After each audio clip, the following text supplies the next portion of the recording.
Good morning, sports fans. Wake up, these pendejos. Yes, it is April 11th, 2026, and the scorekeeper's voice is gone already. Went to a game last night. The 66ers were at home versus the Ontario Tower Buzzers, or whatever their name is.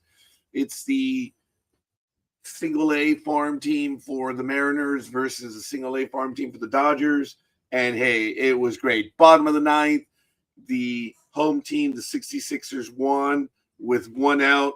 Terribly exciting. It was absolutely phenomenal. My voice is gone, and it was absolutely great. But it is what it is. We'll talk about that one later. Folks, if you ever have a chance to go see minor league baseball, go. Do not hesitate. It's absolutely phenomenal. But welcome, good morning. Today is April 11th, 2026. I am scorekeeper, and voice is gone already. So I'm figuring I'm only going to be on for about 3 hours today. So what little I have to conserve. Look, my daughter purchased me one of these new, what are these, tall cups, TAL, the water ones. So I'm going to be, get the lefty one. I'm going to be sucking away on this all day during the program.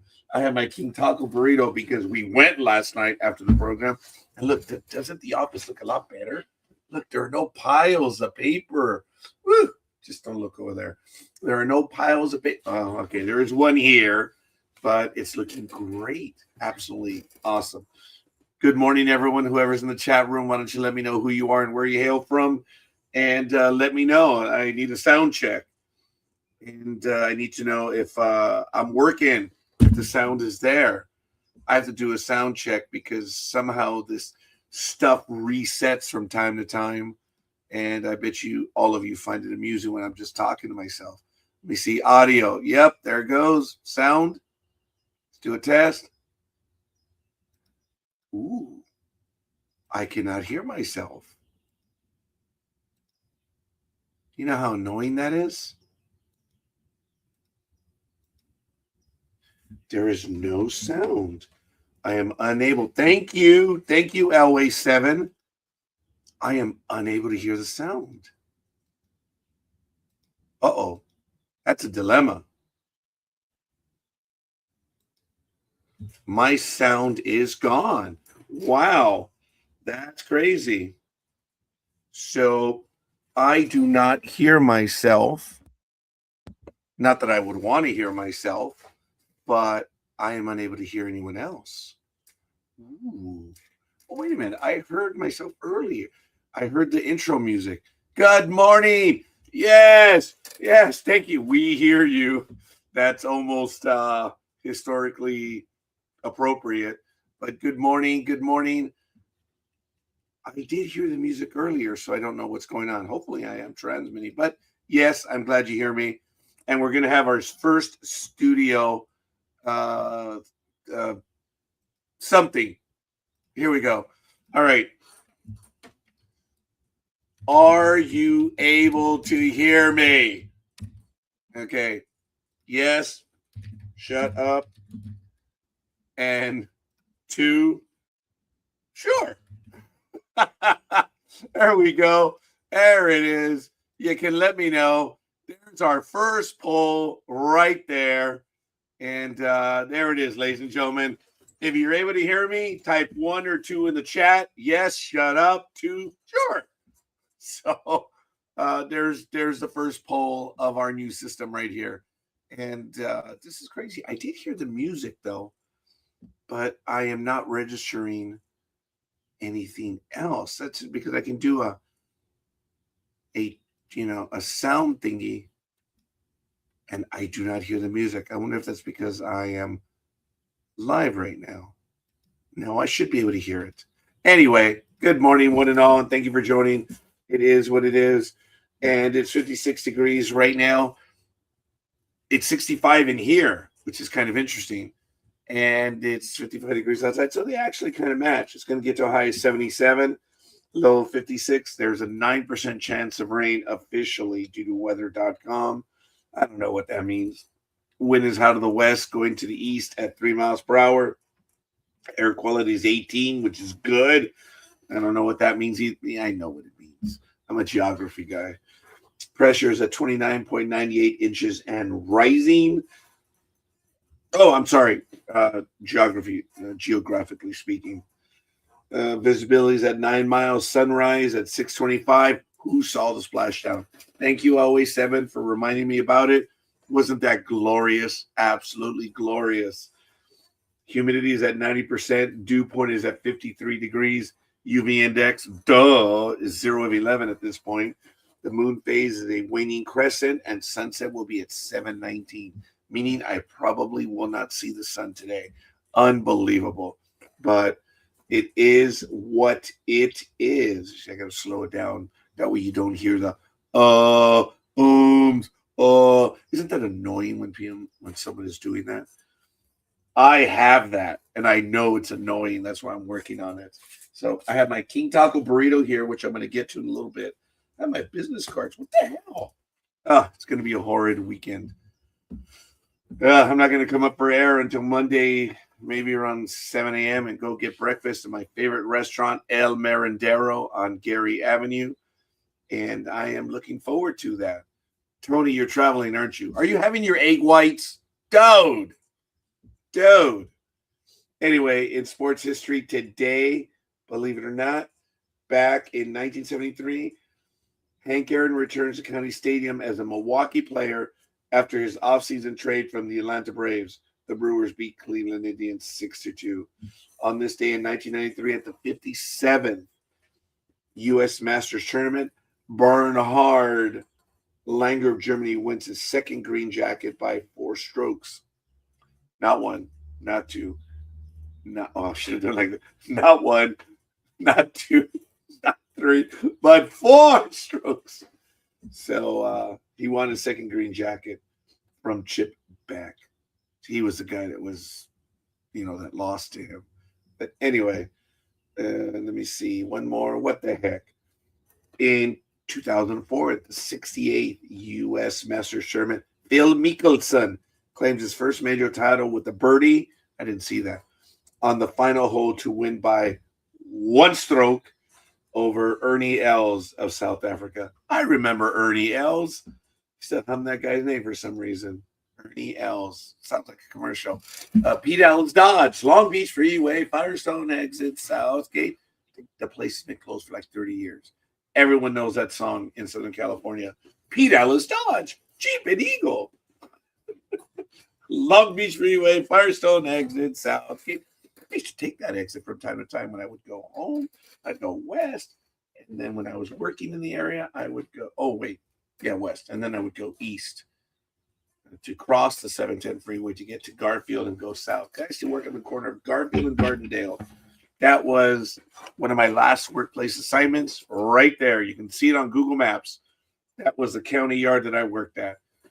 And if you look at some of the poll images from the past, you can see my car in the parking lot. Yeah. I actually had my own parking stall. I made it. Became mine. Yeah. It was right there. It wasn't a parking stall. But I was the old man. I didn't care. Yeah, I think the next poll is, should Scorekeeper get rid of his beard? Since none of you wanted to go ahead and type in the chat room, you little rats. Thank you, Mies Mongolian. Not my Mongoloids, but me Mongolios. I forget. It's a pejorative phrase in Spanish. And I'm going to keep using it. I'm going to have to put it up on my board here so I remember. But the Wake Up Mis Pendejos line is from the movie where that kid, among other kids, they're taught to play video games so that they're quicker, faster. Ender's Game. And one of the kids who's a leader at the training site, wake up, mis pendejos. I love that line. I just love it. So, but anyway, we're going to continue. Round 6 in the Telstra Premiership. Round 6, Bulldogs 32-16 over the Panthers. Sea Eagles 28-18 over the Dragoons. The Cowboys, oh, forget it. Sorry, I lost myself for a moment.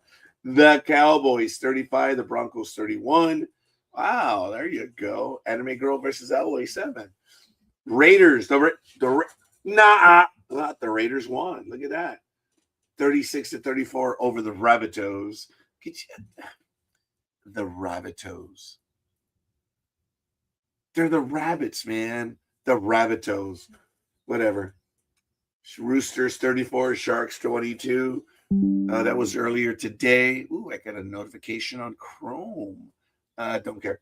Anyway, the Warriors 38, the Storms 14 earlier today, and later today at 9 p.m. Pacific time, Eels versus Titans. I should get some tickets just to stimulate the economy.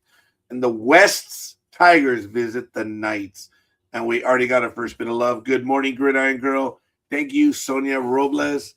I appreciate that. And as we go around the horn, the Aramco Championship, April 2nd to the 5th, that was last week. So there's, I guess, nothing going on in women's golf this weekend. Let's check out the Masters. Oh, that's right. It's the Masters. Duh, scorekeeper. August 9, Augusta, April 9th to the 12th. It's going on right now. Oh, good morning. Thank you. But there's a poll, folks. Do you not see the poll? Please, there it is. The poll is there. Let's see if I can move it now. I was talking about the poll because I certainly can't move it. It's under widgets. There it is. Are you able to hear me? There it is. So I moved it over to the right. Maybe I should move it up to the left. Nah. Oh, actually, that was the right, upper right. Okay, how about the left? There it is. Are you able to hear me? So knowing that we in the Western world read from left to right, maybe it should be up there. But we don't always go from top to bottom because we stupid. But it's okay. Good morning once again. Yes, thank you. Thank you for joining. And here we go at the Masters. Rory McIlroy is minus 12, 132. Patrick Reed is tied for second with Sam Burns at minus 6 and 138. And tied for fourth is Tommy Fleetwood and Justin Rose at minus 5 and 139. So that's a quick look as we go into the PGA. NHL, no games last night. Wow. Lazy bums. Wild card. Here we go. NHL. I know the season's ending. So right now in the Eastern, the Atlantic, the Sabres, Canadiens, and Lightning have all won playoff spots.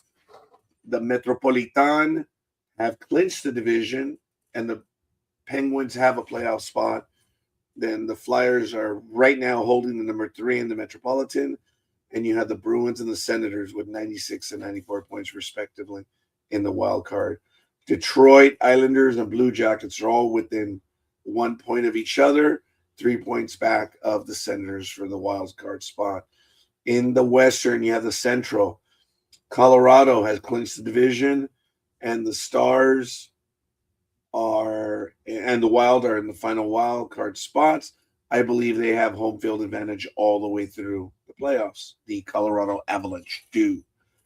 In the Pacific, the Oilers, the Vegas Golden Knights, and the Ducks are presently sitting in the 1, 2, 3. And you have, the Mammoth, which have clinched the wild card spot. And the Kings are holding off the Predators, the Jets, and the Sharks. Last week, if I'm not mistaken, the Sharks were way above, but it doesn't matter. And we have released the Kraken from the playoffs at 77 points. Aw, sorry, but this one is still close. Very, very close. So congratulations to all of them. IndyCar next weekend, April 19th. Usually this is the weekend for IndyCar, but I don't know what happened. Countdown is 8 days, 8 hours, 14 minutes, and as you see, the seconds counting down. Right after that, upcoming races, you have May 9th, the IMS Road Course, Indy 500 on the 24th, and on May 31st, Detroit. Mission Foods. I heard them all day yesterday. They're drag racing right here at the Winter Nationals, In-N-Out Burger in Pomona. They're about 15 blocks away, folks. And yeah, you can hear them all day. Reminds me of my old staff meetings. They just flashback to management meetings. That's all. I'll come up with me's Mongolians or me's Mongoloids or me. I don't know. Me Mongolio? Is that the word? I gotta look it up again. Mongolio. Yeah, spell it correctly. Mongolio. It keeps telling me to go to, in Spanish.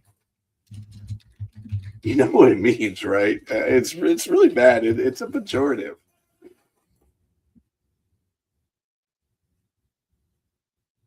It's telling me Mongolia. So I'm gonna have to look it up again. The word.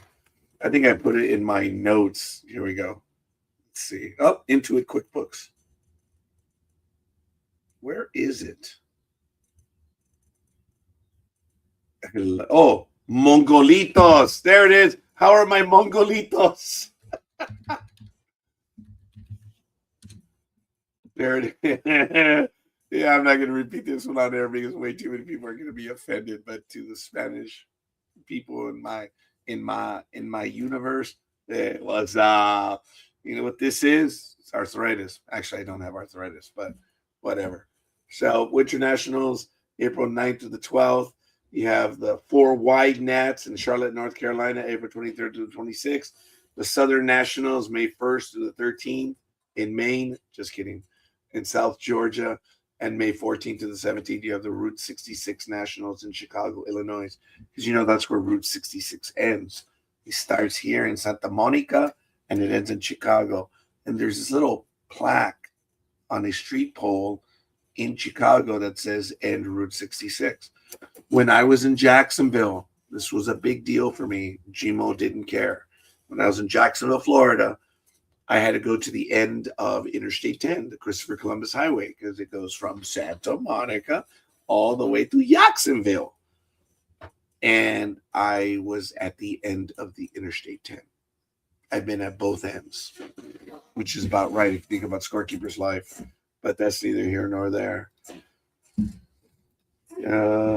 Formula One, baby. Let's take a look at the schedule. Upcoming, we have Miami because we skipped several events due to some things going on in the Middle East right now.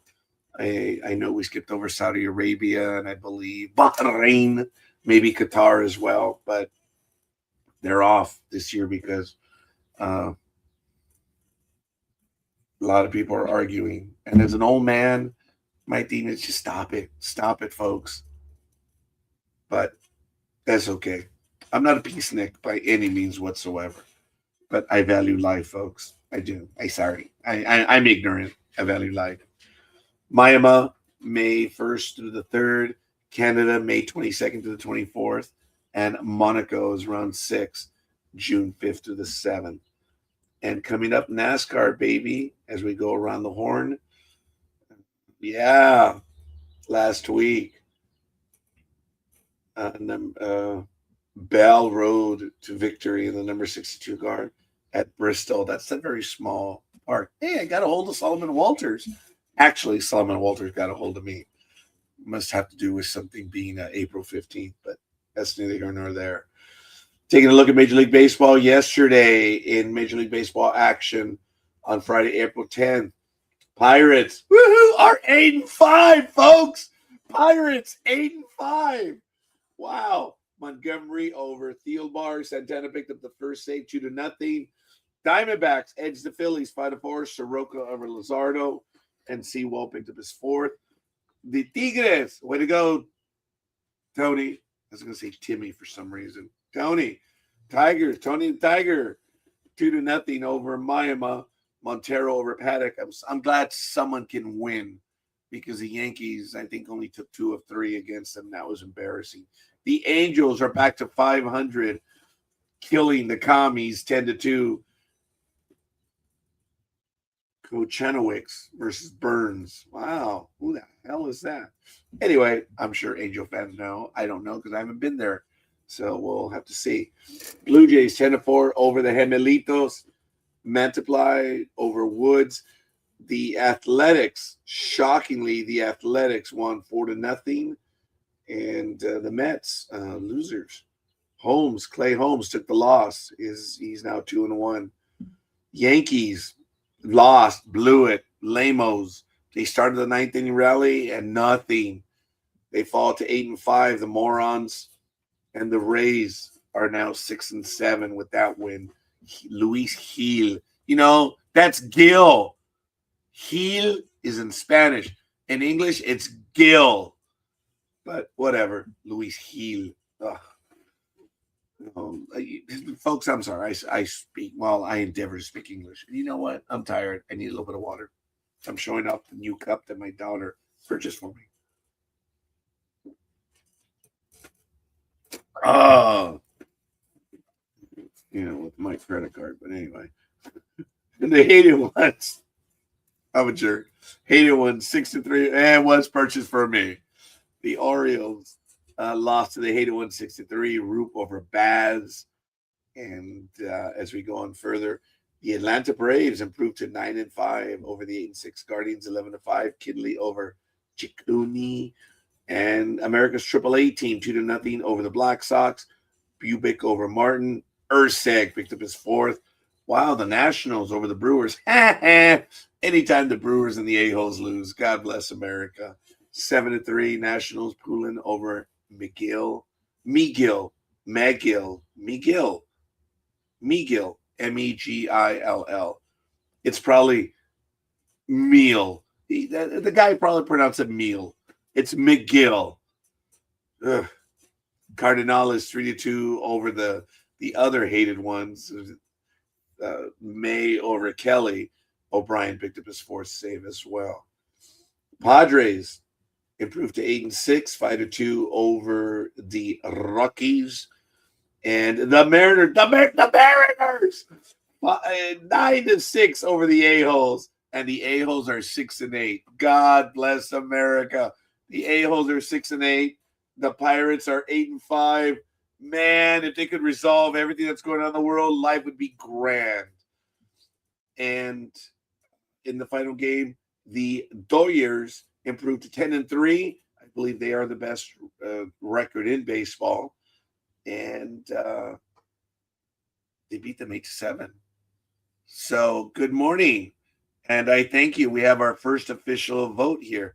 We're at 100%. Look at that. So thank you. Thank you. I appreciate you see that in the chat. So as we do during baseball season, we traditionally also go over the standings. Folks, it's going to be a 3-hour program today. My fellow scorekeepers.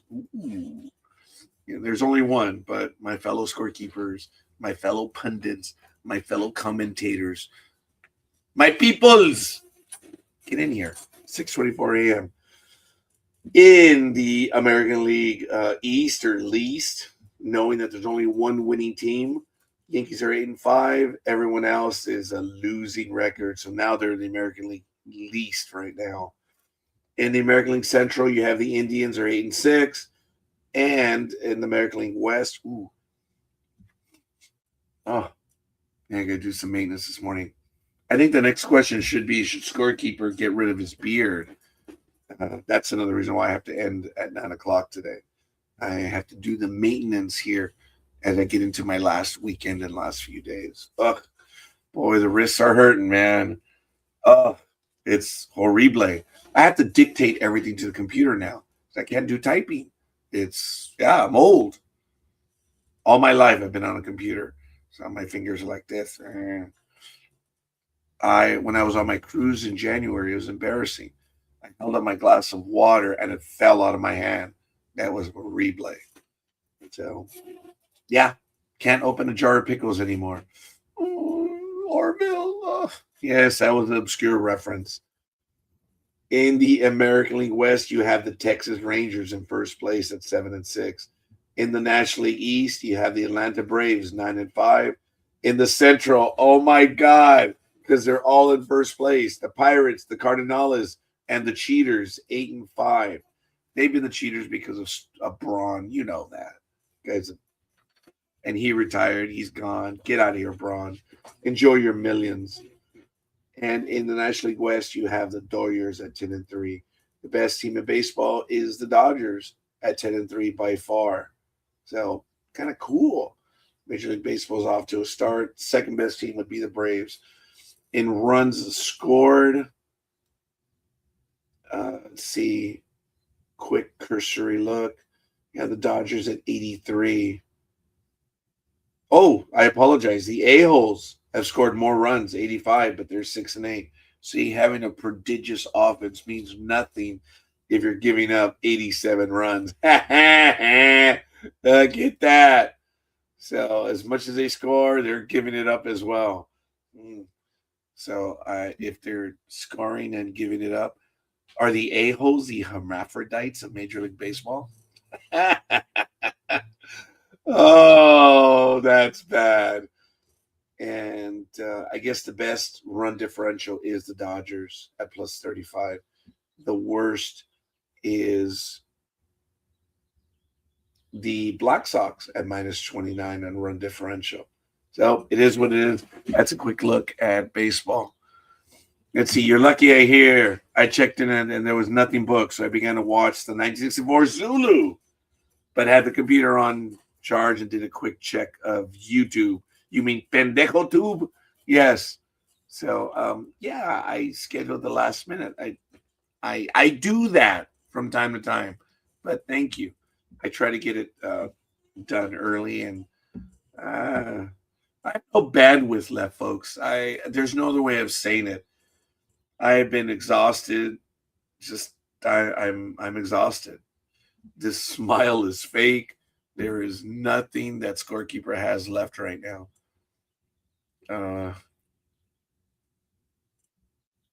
There's nothing left. That's why this program is not going to go more than 3 hours. But hey, it is what it is. So it's all good. I know we talked about the Raiders succession plan last week. I actually had a lot of stories, but I didn't book them this week. Book them, Dano. Yeah, you should do that to me out of stupidity. But whatever. Hey, look. Are any of the cats in here? Look. There are purple folders. There's our purple. Hold on. There's our purple paper. And then we have the manila folders. I can't get there. Wait. Okay. Isn't that sad? All right, hold on. There we go. There we go. And there we go. And that's one of my newest printers. And look, there's another printer right here. Look at that one. You know why I have that one? Because it was on sale. I know. It's embarrassing. It was at Costco. It's normally $500. It's $349. It's on sale. Got to get it. So it's now become my personal printer, even though I have my brother printer, which broke. I have to share it with the world. I've had this bad boy for 11 years, but this thing broke. And Gmo did an executive repair. She got it done for $10. I was going to buy another printer or tray just to replace it because this printer works. I've had it for 10 years. It's a brother, and it works. Just absolutely works. There's no other way I can say it. Over my career of 39 years, the first 4 or 5 years, I still did income tax preparation by hand.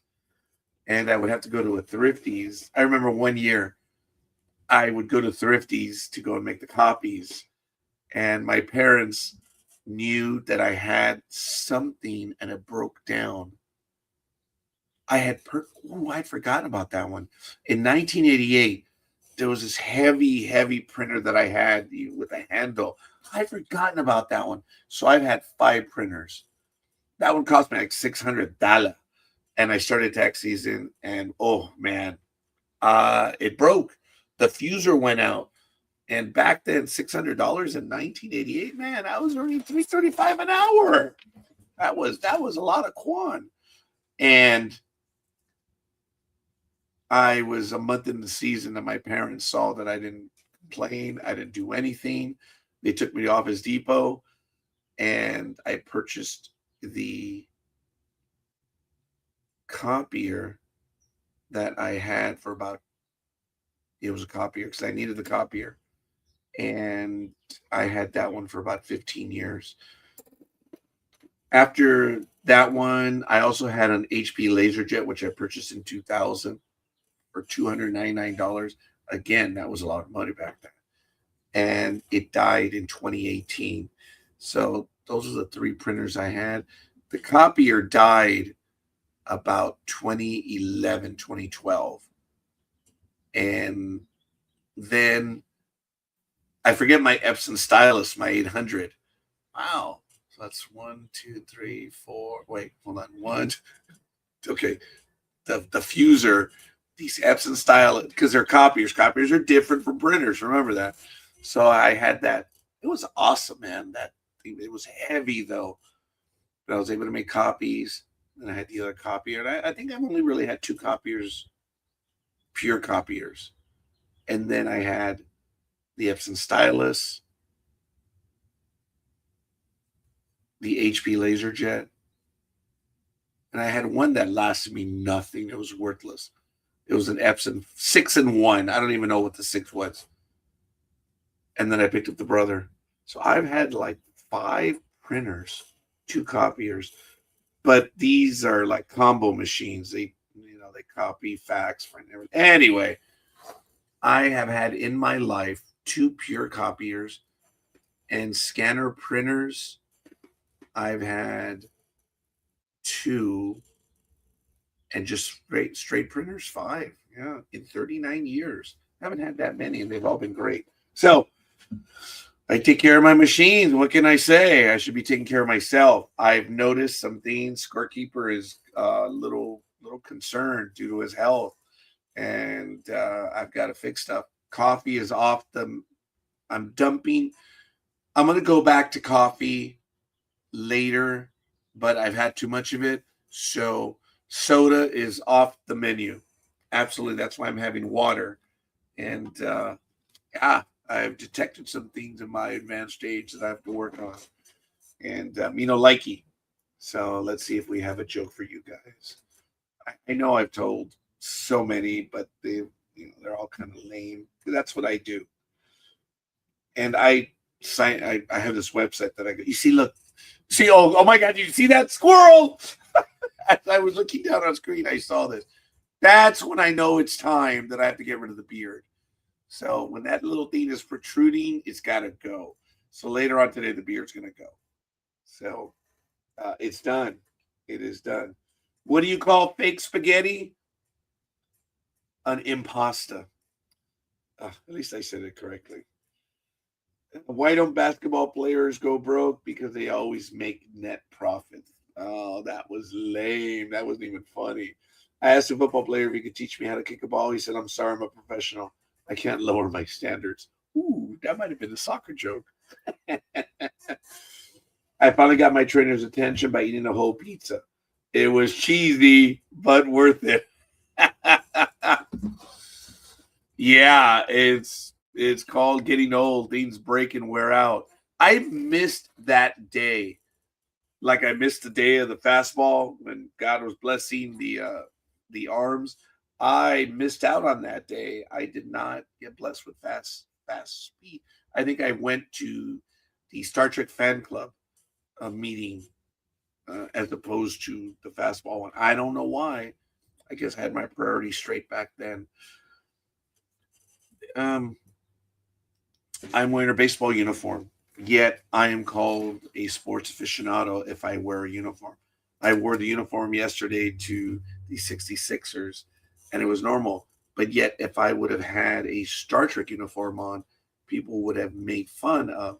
And yet, if you study, psychology, the gang, and I know I'm going to butcher it, but to make it easy for mis Mongolios, it is the gang mentality. You identify with someone or something, and it is part of humanity's always wanting to be, because we're social animals. Look it up in psychology. I have no time to explain it to you. I'm doing the best I can, but and the whole idea of the ridicule of someone wearing a Star Trek uniform or dressing up in Star Wars, they're referred to in a pejorative nature.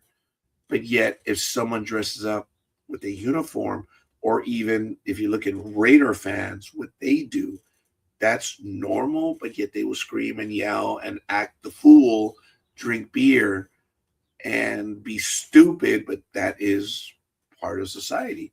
Yet if someone dresses up, and I suppose in cosplay, that is, and I'm not going to use the N word because I believe the N word is pejorative. So there's a point to all of this.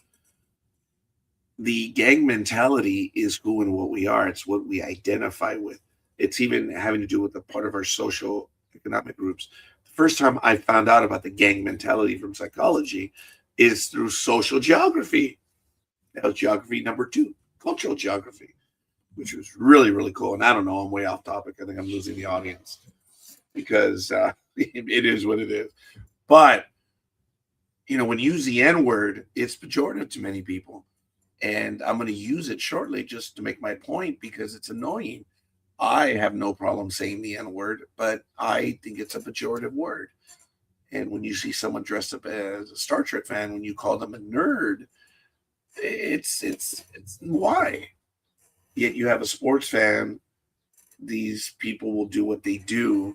Then you have other people that will dress up. It's really dumb. But anyway, I'm way off topic. Whenever I hear someone say that I'm a nerd, well, good for you. I'm glad you're claiming your stupidity. But I prefer not to refer to anyone as a nerd or, any other pejorative other than Mongolios. Mongolitos. Oh, man, you guys should look it up. It's an awesome word, and no one's going to get you for it unless you speak Latin, and they're probably going to laugh anyway. What was the comedian's name? Bobby May. He talked about his friend Rusty, the one that wore the football helmet. Oh, man. Ralphie May. Oh, man, talking about a comedian leaving us before his time. That guy was absolutely awesome. That's a shame. So, but anyway, no one will say that about me when I pass. I'll tell you that much. I did have this happen once to me. I couldn't figure out why the baseball kept getting larger. And then it hit me. So there you go. Those are scorekeepers' attempts at humor this early in the morning. So let's take a look at what's happening in the world of sports. I know that the ABS is driving people insane, and I find it terribly amusing. If you're going to have the ABS system, people are already saying, oh, well, teams only get 2. No, you get 2 opportunities to get it wrong, and hitters are getting it wrong. Now, someone, I think it was Brody Brazil. Yes, Brody Brazil. I've told you can follow him on YouTube. Guy's really cool. He's from Northern California. And he did the video, I think, just a few days ago. So the statistics are probably already gone and done. Otaku. I'm sure you'll correct the pronunciation because I don't even attempt, other than hi, to speak Japanese. Otaku. So I'm sure you will help me correct that shortly. I will. Otaku. Mongolito. It's the R word in English, folks. Okay? What I'm saying when I say Mongolito, I didn't realize it's the R word in English. I won't even say the R word because it reminds me of having to deal with people in my old workplace. Because, boy, were they. And, yeah, they are. And God bless them. God bless them. They're good test takers, but when it comes to dealing with people, they're, man. Engineers, I believe, it, of course, is a belief, so I get to mess around by saying it. Engineers, especially county engineers, they're really, really high on the spectrum. Oh, God, yes. When you have to deal with them, oh, my goodness. Yeah, they are. And that's just personal experience. It's not a theory. It's just having to deal with them. You realize you're either a good person or a bad person. Because I couldn't deal with them. I already had one at home. I mean, come on. What are you going to do? All right, here we go. Otaku in Japanese is a Japanese subculture of people with consuming interests and hobbies that lie at the juncture of science and fantasy. Oh, impressive. I like it. So, come on, folks. I've been blabbing for 40 minutes. Where are my co-hosts? And if they don't want to join this morning, well, I don't know. I have no bandwidth, none whatsoever. Oh, I got a notice. Anime girl entered the studio. So all hands, action stations.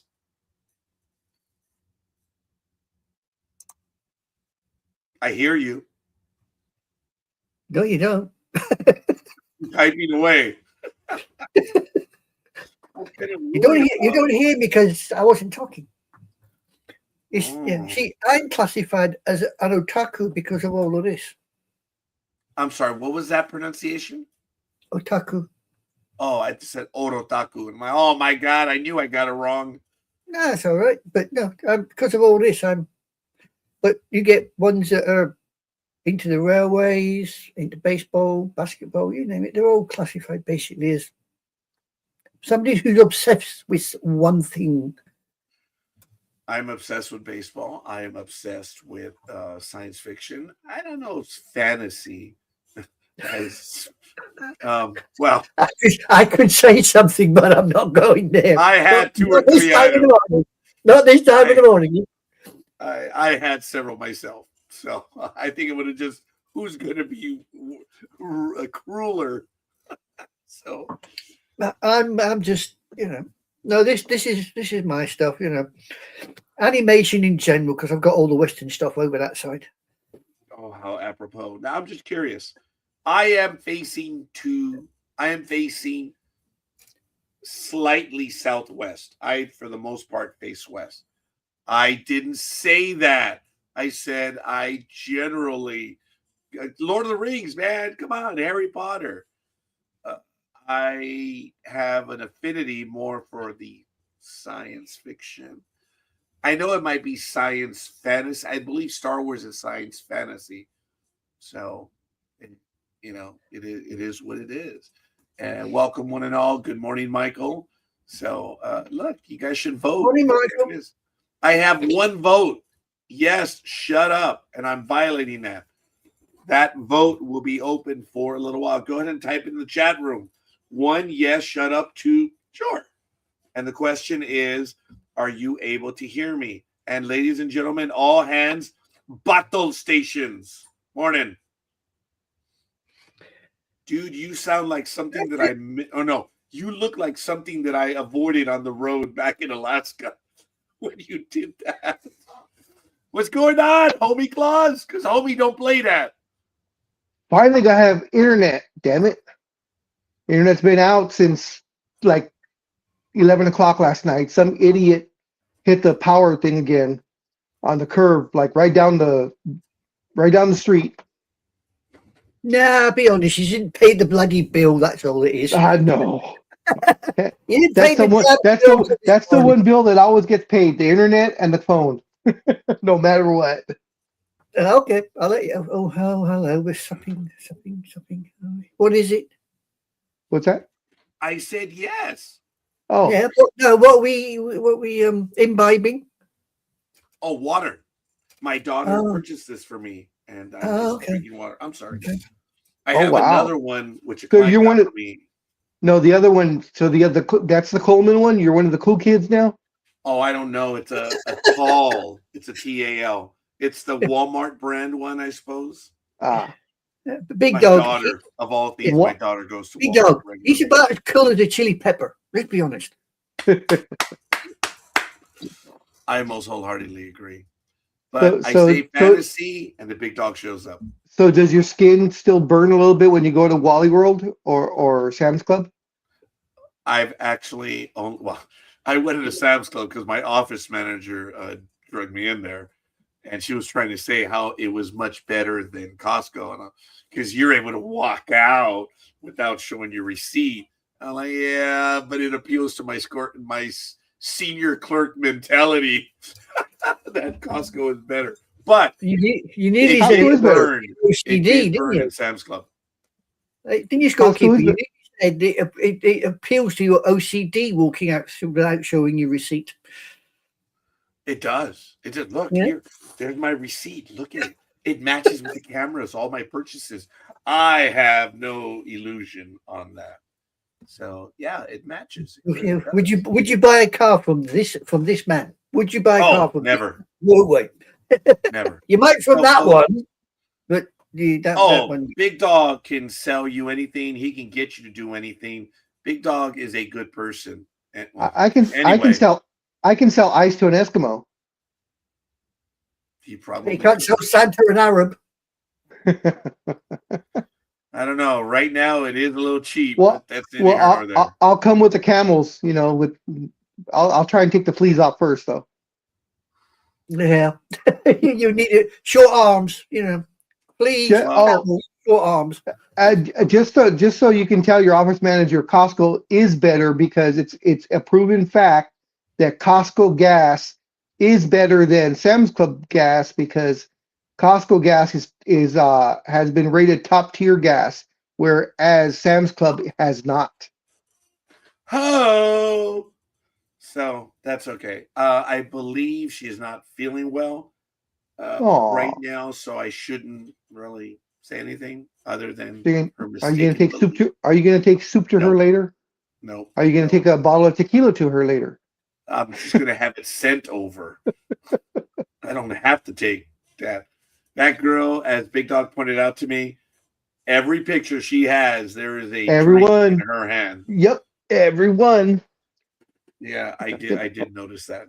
Yeah, so, but we got no Speedy today because she said it's early. He wasn't joining, and we got no Dodo Boy because she's off polluting the atmosphere somewhere with these cigars. Oh, that's right. He's with his boss. Remember, he's driving his boss around. Oh, yeah. It's got to go. Maybe he'll be attacked by some demented squirrels after they're nuts. Okay, but that's funny. But they love him because he feeds them. That's what I'm saying. They'll be attacked by a demented squirrel demanding their nuts. Oh, well, something wrong there, scorekeeper? Yeah, it's time to get rid of the beard. When it starts growing out at an angle, it's time to go. Yeah, so I have to get rid of it. It's just I've been lazy. Oh, what a shock! Isn't it weird how the beard is mostly gray, but the mustache is still essentially dark? Yeah, I guess it's the same with me. It's the same with me. Yeah. So I do. I just have to get rid of it. But yeah. So how are your Lakers doing, homie Claus? They're doing very well. They have secured the number 4 spot, so they have home court advantage in the first round. Tomorrow, everyone is off today. Every single team played yesterday, so Houston lost. So that's how the Lakers secured number 4. They're only 1 game back behind Denver. So if Denver loses and the Lakers win, they'll have the same record, but the Lakers have the tiebreaker, so they can actually get the number 3 spot tomorrow. And the Lakers are playing the worst team in the NBA, the Utah, one of the worst teams in the NBA, definitely the worst in the West. So of course they'll probably lose to them. Yeah. Now, as you know, the number 1 scorer and the number 2 scorer are both out for the Lakers, probably the entire first round, because of Luka. Luka has the calf problem, and Austin Reeves has a what is it? Essentially, it's like a bruised rib or a pulled muscle in that area. So he's out. Also, he's trying to get back. The funny thing is, I think Luka's trying some experimental stuff to try and get him back sooner, because he got permission from the Lakers and the Lakers staff to fly back to Europe and use some of their things that they have available to them that are not available here in the U.S. to help speed up his recovery. So they might be doing the blood platelet infusion type thing, the thing Kobe did a few years back. All right, fair enough, folks. I do apologize. I'm trying to get my act together on this. And there it is. Will the Lakers win round 1 of the 2026 playoffs? Sure, Depends. or I should have put hells no. But what do you think? Vote in the chat room, please, and let us know. I guess I'm going to vote. Depends on who they're playing. There it 'Cause is. all we have is LeBron. I just voted for you, big dog. I said sure. Okay. You should vote in the chat room. Anime girl? Sure. Will the What? Lakers win round 1 of the 2026 playoffs? I know that you have a vague idea, but I'm soliciting your. Oh, hell no! Hey, we got 2 votes. Oh wait, no, we have. Oh. When I vote, there's like 5 votes. 1, 2, 3, 4, 5, 6. Oh, there's 6 votes because of everyone that I should not have done it that way. That's why I didn't use the chat. I went on YouTube just to wind up Big Dog. I put down there. Hell no, just to wind him up. You know? I'm already. If they lose, the Lakers have the built-in excuse already. You know, no Luka, no Austin Reeves. So. Yeah. Good morning, Tony. Thank you for the love. Why don't you put a vote in, please, Tony? And Michael, if you're still here. What's up, Senor Kanapka? Yeah, I apologize, folks. I have a little bit of an itch right there. So we're learning how to do the polls right here. Sound kind of cool. And I was listening to Big Dog, you see, and I've got the NBA standings. I'm looking at the Eastern Conference, Central, Southeast, Western, Pacific. It's where's the bloody Lakers? I didn't realize bloody top of the Pacific, isn't it? What a That's numpty. right. What a freaking numpty. I'm thinking, Showing up. Yeah, sure enough. As scorekeeper likes to say. Hmm. Actually, it's you get a better look if you look at it not by division but by conference. If you can pick that. Yeah, I've got Eastern, Western. Yeah. Yeah, that shows the better of the playoff, the way the playoffs will line up. Okay, I'll let you up.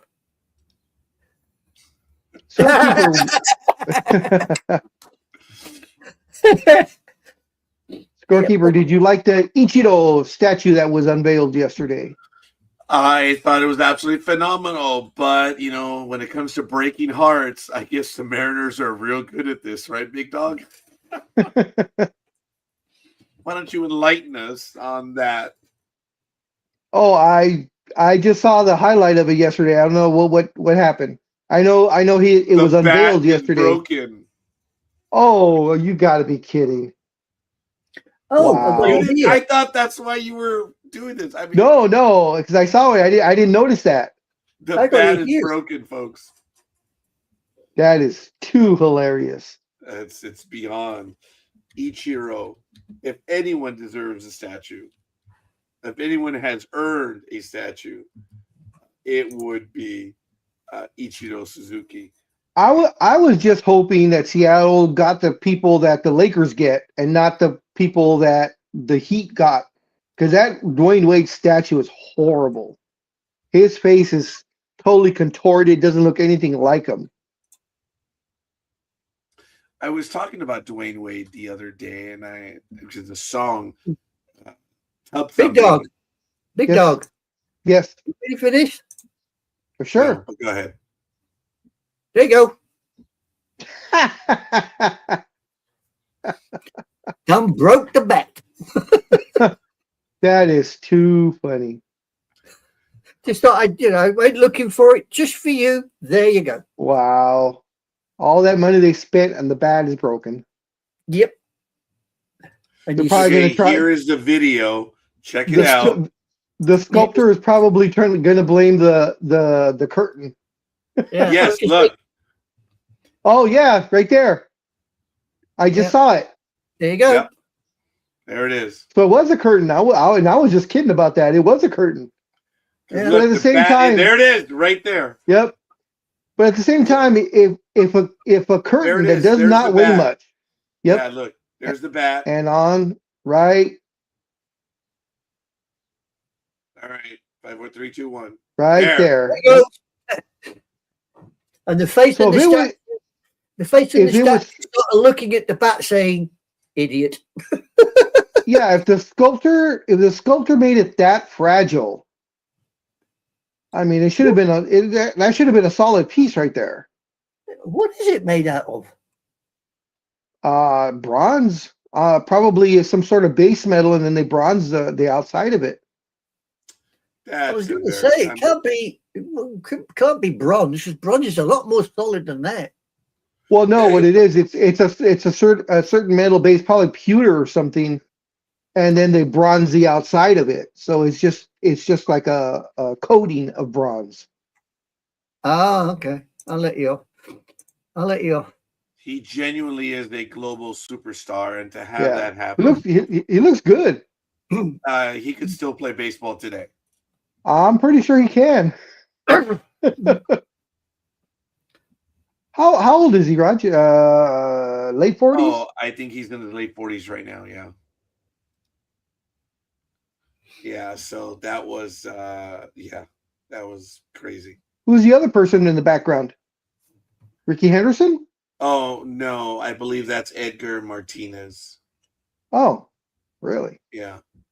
Yeah. I've actually stood out there. That's right outside the stadium. It's kind of cool. Stadium is really neat. It's cool. My daughter and I were talking about when we went to the game yesterday that she misses Seattle because it was cold all of a sudden. All I did was take my jersey and I regretted it. She at least had her pullover, which was good. But by the way, yeah, the Mariners have updated their giveaway. yes, that is a joke. Yes. So there you go. They've updated the giveaway for the statue. Hilarious. It is sad. Absolutely sad that would happen. So did you see So did you see the Angels, the 66ers, the Barn Buzzards, or the Quakes? I saw the Mariners 66ers because that's who they are now. They came from behind to win. They were losing 5-3 going to the bottom of the ninth, and they won 6-5 going away. Who'd they play? The Ontario Tower Buzzers. Oh, wow. Yeah. But the Tower Buzzers have been having their way with the 66ers all series. I think the first four, they won Monday night or Tuesday night, opening day.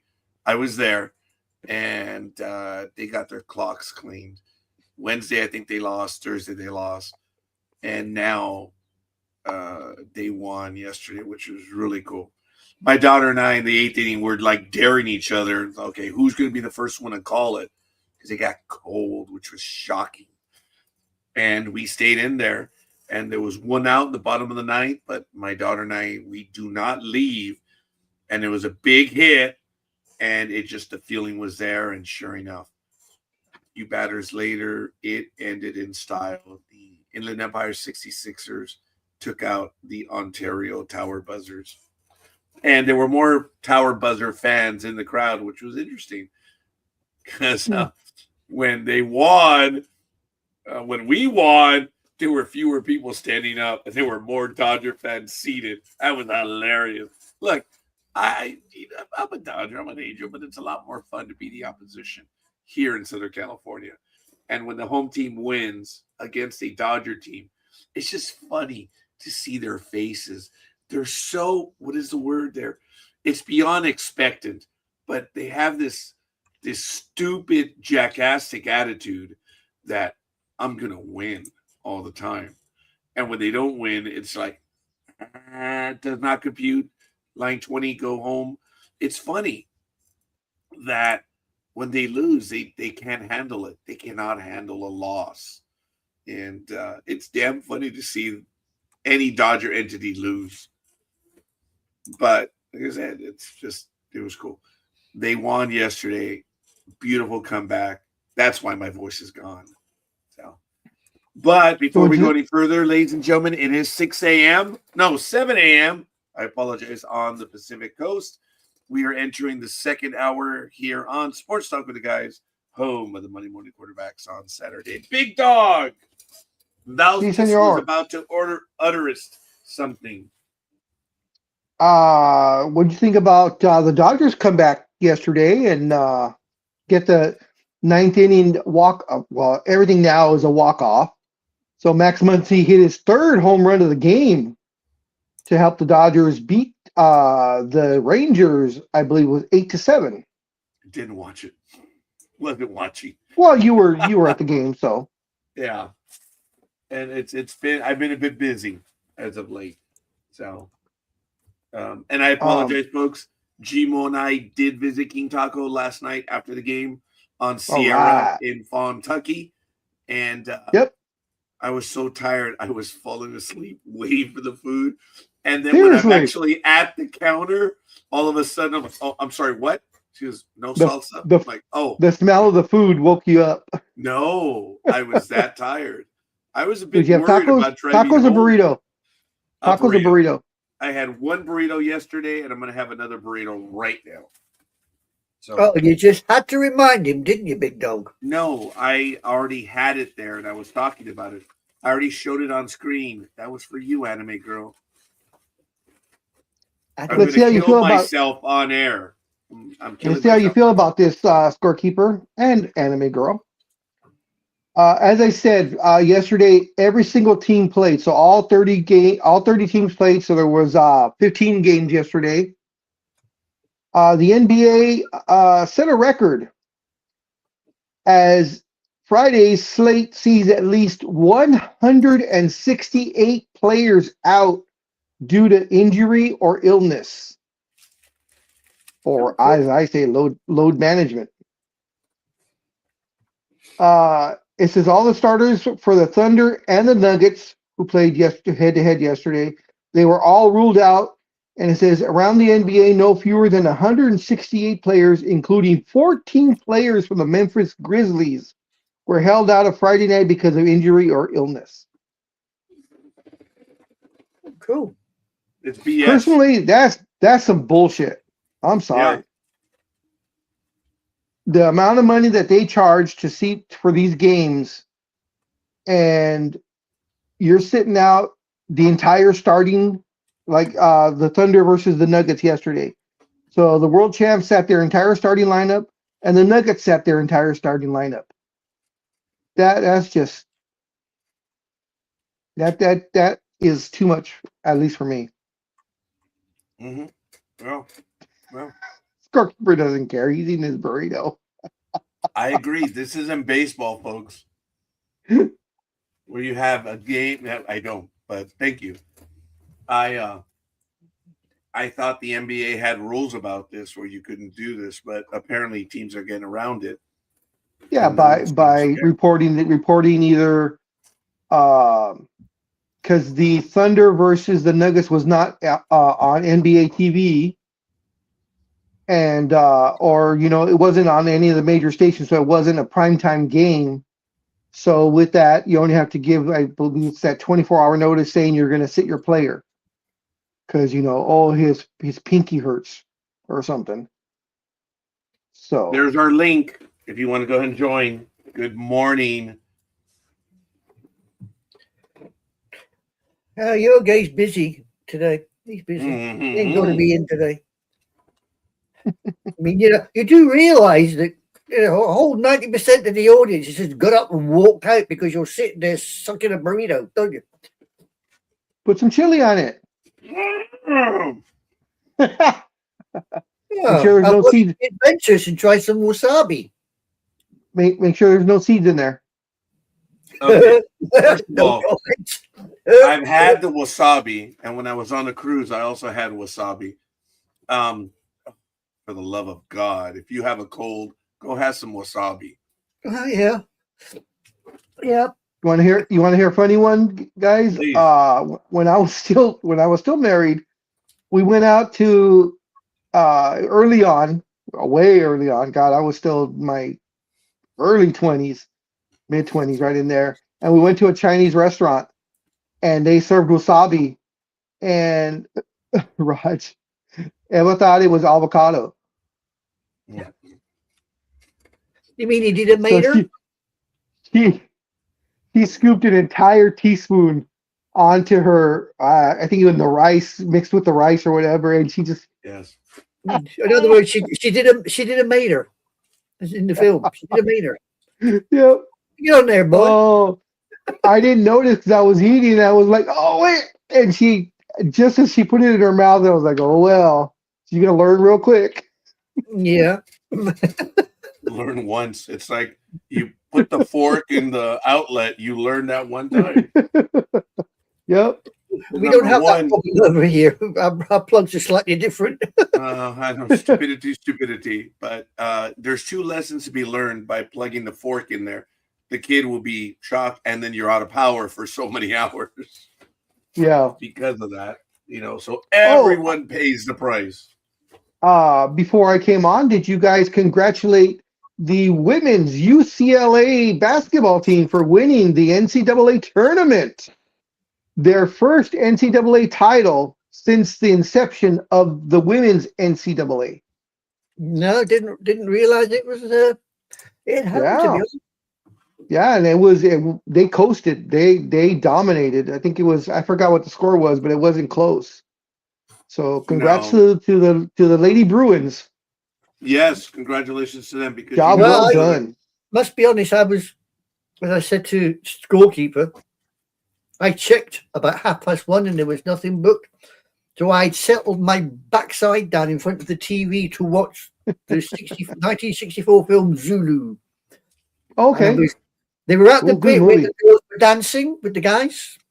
And suddenly I sort of looked over and I thought, bugger, that computer's still plugged in. It was on charge. So I hit the button and YouTube came up and I thought, hang on, that says Sports Talk is live. It's got to be wrong. Plugged it in and there was our little friend there chirping merrily away. So I thought, well, okay. He obviously decided to go late with the booking. So I joined in. So UCLA beat South Carolina 79-51. Jorge, I hope everything is well. You're on doctor's rest. Thanks, but wow, sorry, buddy. Oh wow, he was sicker than we thought then from last week. Because remember, he was sick last week.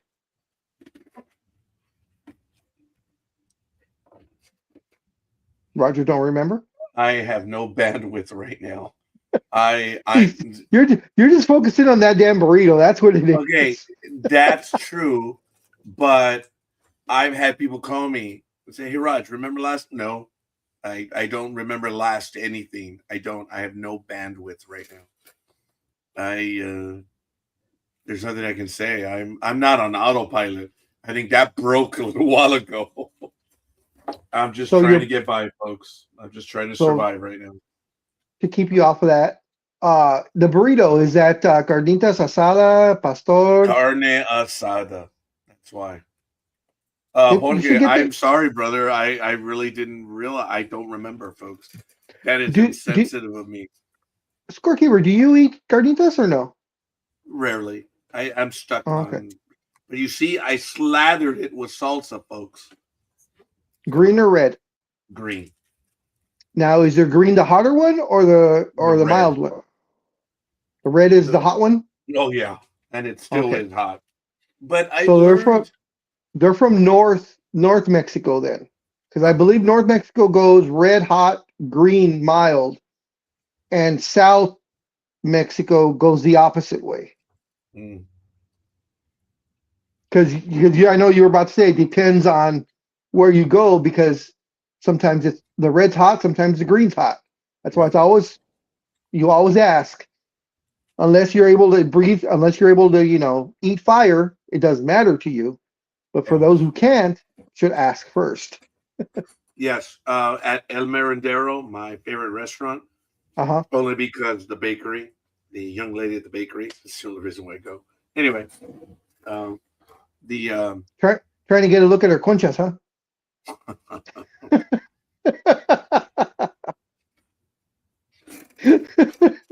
That's funny. Good sweet bread. That was funny. know what I was going to say because I have no bandwidth. You were talking about the chili. Oh shit! Okay, it's hot there. The green one is the hot one, and the red Okay. one is the tasty one. And at Margarita's, the restaurant that's down the street, I set up, but I was spatially thinking of El Merendero. Theirs is, I believe, the red one is the hot one. No, wait, the red is mild right there. So they also must be from the north, I guess, or it's the south. But folks, it almost, I understand what Big Dog said, but I think it's just damn arbitrary. Just however, in Mexico, they know of that. But I would say that the north is, as Big Dog said. So it's one of those things.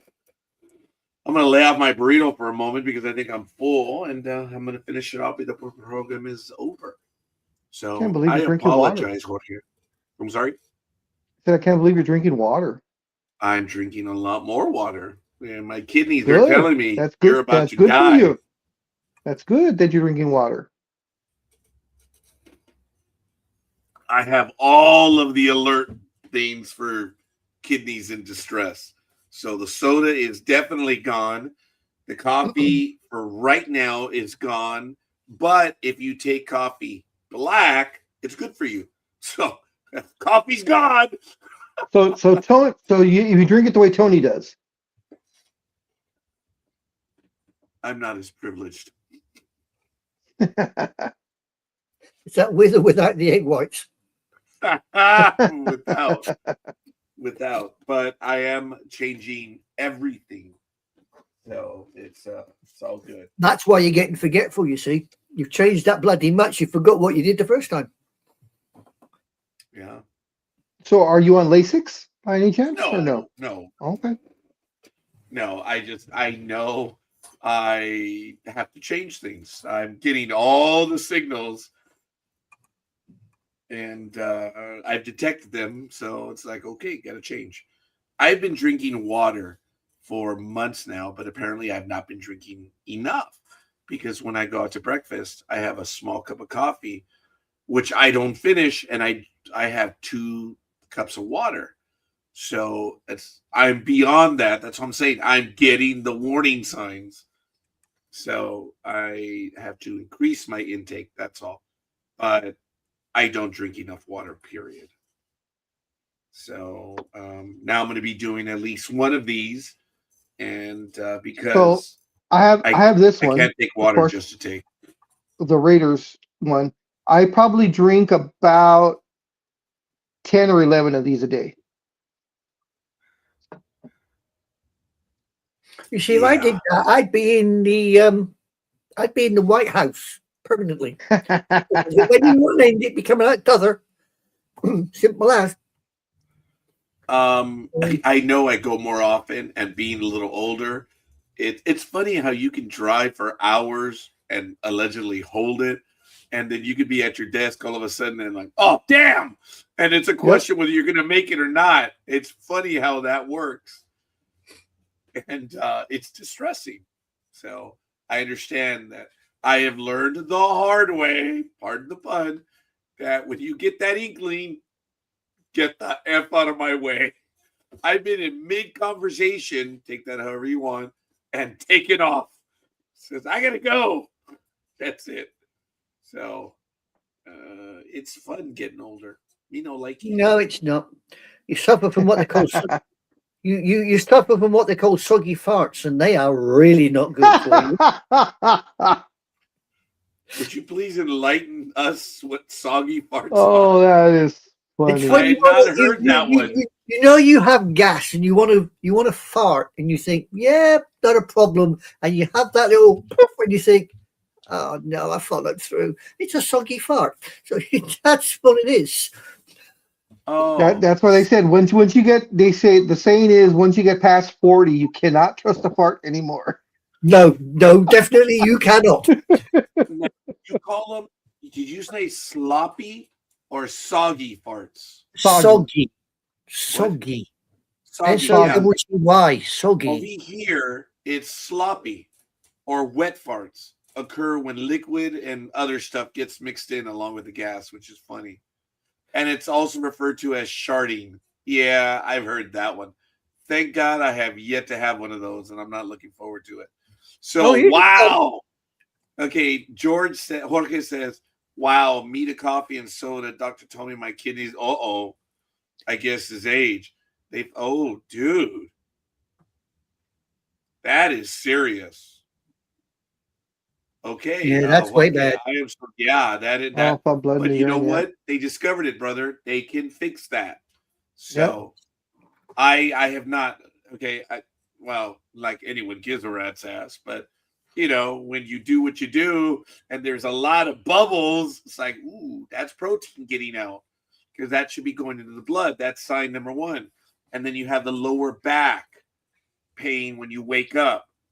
That's the inflamed one. And then the other one is how the color will not change. So I've been drinking so much water and it took forever to change the color. So I know I'm improving, but I still have to take some bromelain. I have to clean out the kidneys.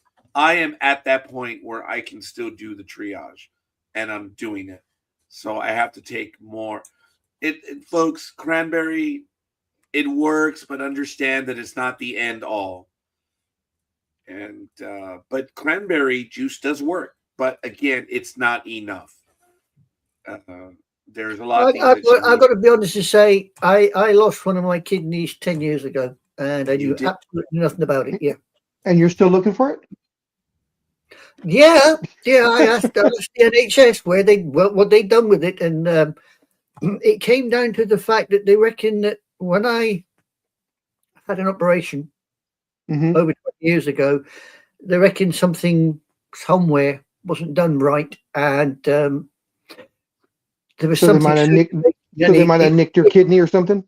Well, no, there was something circulating, and it hit the kidney and blocked the kidney. Okay. And it just. So I said, "Well, what are you going to do?" And he says, "Nothing." And I went, "What do you mean nothing?" He says, "It's in a sterile place, and as long as nobody pokes it, prods it, or takes it out, it'll behave. Leave it there." Well, I'm still walking around with the damn thing, but it don't work no more. I got one. I've never heard of that. Wow. Speaking of kidney issues, I do apologize. What the hell? He was stuffing his face and ignoring me in the batter's. I apologize. Dodo boy, what the hell are you doing there? Scorekeeper, don't worry. You don't hold the record for waiting. That is held by General America. I think he waited like 37 minutes or something. No, it was like 18 minutes. But thank you, Big Dog. It's great how the story doubles. What I want to know is what's he doing here? You're supposed to be somewhere else, aren't you? No, I thought you were going to be taking your boss touring with him or something. I'm flying out Thursday morning to New Orleans. Today I do got to meet that's right. Yeah, today I do got to meet my boss whenever he gives me a call, but to pick up some cigars, I got an event tomorrow for the Masters. So Ooh. I gotta work. Yeah. Ooh. Do you get to go to the Masters? No, but I that'd gotta be go cool. to a cigar bar where they're having a big cigar event for it. So to watch the Masters. Hey, dude, that's so cool. But golf's, me, it's my least favorite sport, so I won't be watching. Yeah, but to say that you were like there, that would be something though. That's like a bucket list type of place to go to. I want to watch Happy Gilmore play, but that's more my style. It'd be cool. What you should pitch your boss is see if they can maybe have like a winner's cigar. So when they win the Masters, they get the green jacket, and then like I could see you walking up in a suit and handing them, the Cuban cigar or something. That's a good idea. I don't think McElroy smokes cigars. Yeah, seriously. Do something. Yes, for the winner. If each person has like a golfer or something, or I don't know. Figure something out. Yeah, that's a good idea. Yeah.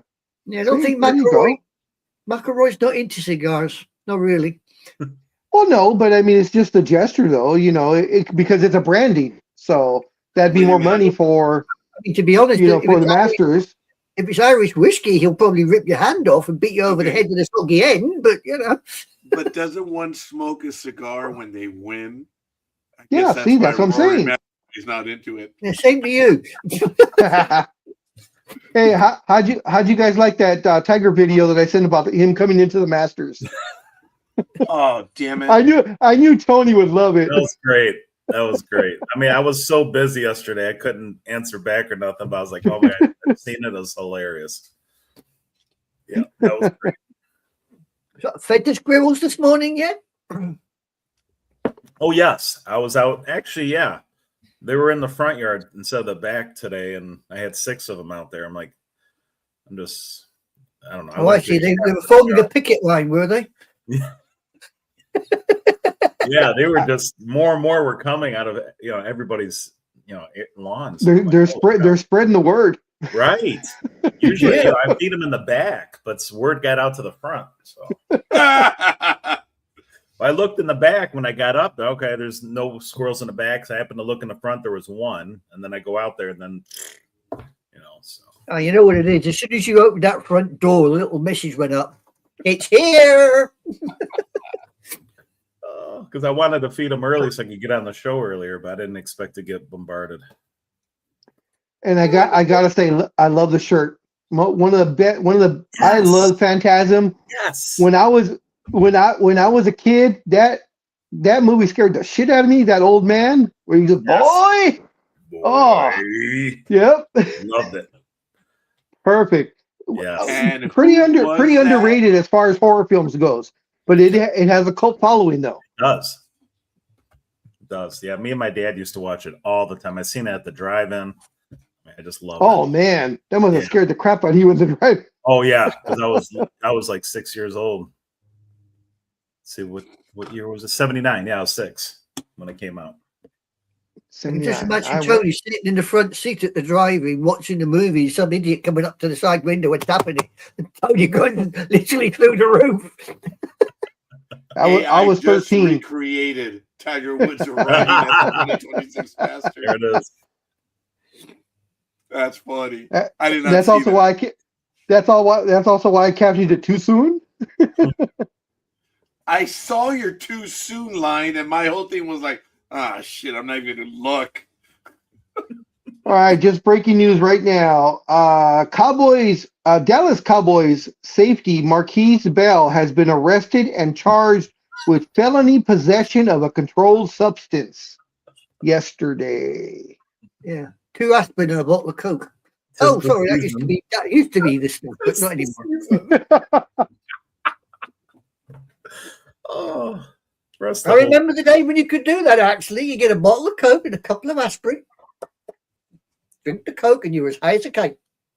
Well, yeah, that's when Coke had. That's when Coke had Coke in it. When you were just a wee little child. Yeah, you had a dirty penny, stick it in the Coke, it come out shiny.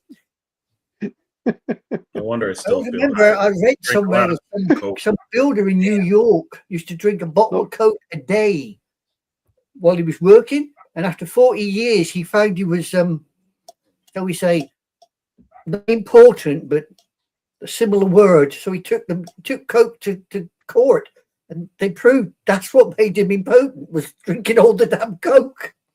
Oh wow! Saved him a lot of money. Shoot. Yeah. Well, that was the problem. He couldn't shoot. That was the problem. Yeah. He's firing blanks. That was a very good investment. That was a very good investment in Coke. Scorekeeper. Coke started. When did they stop actually putting cocaine in it? Was it like the early 1900s, or did it get to like 1920? Very good question. It was in the early part of the 20th century, Big Dog. There's still rumors it still is in there, but if you do a test, you can find out if there really is Coke or not. So, Mexican Coke tastes so much better because they use real sugar. They use real cane sugar. Yeah. Oh man, I saw the stupid question on Google right now because people are stupid. I was going to type in Coca-Cola, but above it, you know how it has all those suggestions?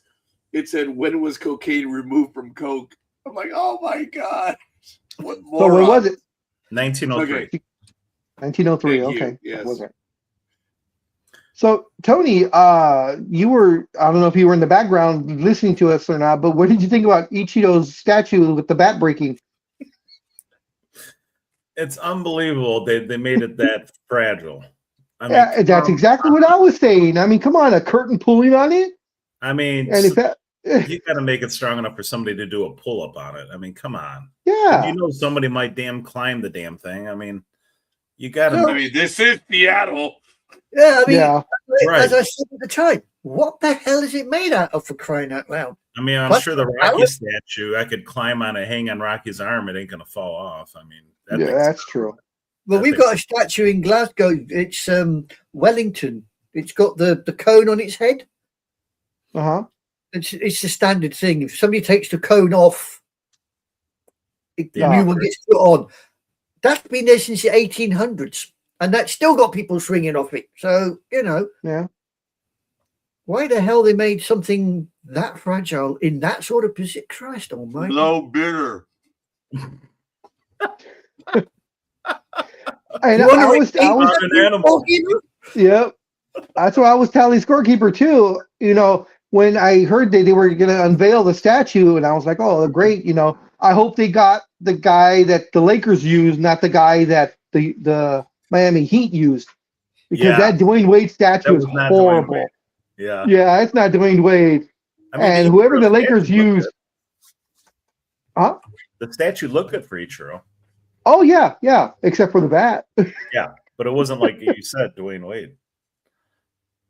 Wade's statue was horrible. I was like, who is that? Oh, yeah. And you know, I don't think they changed it. I think they kept it. Oh, no. I think it's still there, and I'm like, oh, wow. How did that get approved? Yeah, I couldn't even see him in there. Yeah, at all. And Dwayne Wade, and you know he had to play it off. Yeah. You know, he was just like, probably in the back of his mind, just like that scene in with Tom Hanks when he's the manager. Help me out, Raj. The girls baseball league. Oh, League of Their Own. League of Their Own. Thank you. Where, you know, so I'm pretty sure Dwayne Wade was like, motherfucker, kiss my ass. Oh my God! Yes. You know, Dwayne Wade was saying that. That's right. Kiss my big fat fairy ass. He's Tom Hanks, man. I think that is one of his best roles, man. Definitely. As the manager. Oh yeah, definitely. Evelyn, yep. Evelyn, come here. Oh my God, when he flips out on her. Says, why did you throw the second when we had? Why did you throw the third when we had a 2-run lead? You let the tie run get out base. Which team do you play for? The Peaches. Because that's good. Because I was wondering. Jeez, Did you ever watch the miniseries that they did? I think it was either HBO or Netflix. No, I did not. I think it went. I can't remember who. I can't remember who went 1 season or 2 seasons. I think it went just one season, and I thought it was. I thought it was okay. It wasn't, you know, the greatest thing in the world, but, you know, I thought it was a pretty good series. There's a lot of activity going on right now. Forgive me. I'll be right back. They'd made a series, A League of Their Own. Mm-hmm. Oh, I can't remember what it was called. Let me see if I can find it. I saw something like that on one of our channels over here, and I thought, I remember the film because Madonna was in it, wasn't she? The film. Madonna was in a film. Yeah, but I don't think she reprised her role in the series. No, I was just saying, I remember the film because Madonna was in it. I really am. All the stress is killing me, dude. I am losing weight. So when I saw the series and it said, you know, series, I thought, what? I did try to watch it, but I just couldn't follow it for some strange, weird reason. It just, never mind. Hey ho. Hi ho. What are we talking about? The series of what was it called? The film League of Their Own. League of Their Own. League of Their Own. Yeah, The series movie was absolutely phenomenal. You know, they filmed a lot of stuff out here in Ontario or Upland, and the park burned down within the last 2-3 years. It was major. They're going to rebuild it. I haven't been out there to go see it. I never played on the field myself, but I played at Jackie Robinson Park over on the west side off, I think it's Obama Boulevard now. It used to be Exposition Boulevard. And she actually played there, Pepper Pear Davis. And when we interviewed Pepper Pear Davis, she was the Gina Davis character. Gina Davis was basically Pepper Pear Davis of the original league. And when we interviewed her on Sports Talk with the Guys, actually, no, it was a Monday Night America program of all things. But anyway, when we interviewed her, she talked about playing over on the west side at that park. And I was like, oh my God, I played there and I called a football game there.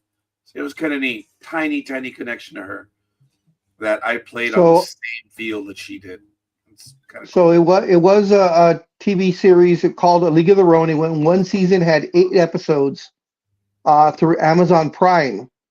They had okayed a second season, but then the strike happened, the writer's strike. So then they scrapped the season, and they never brought it back.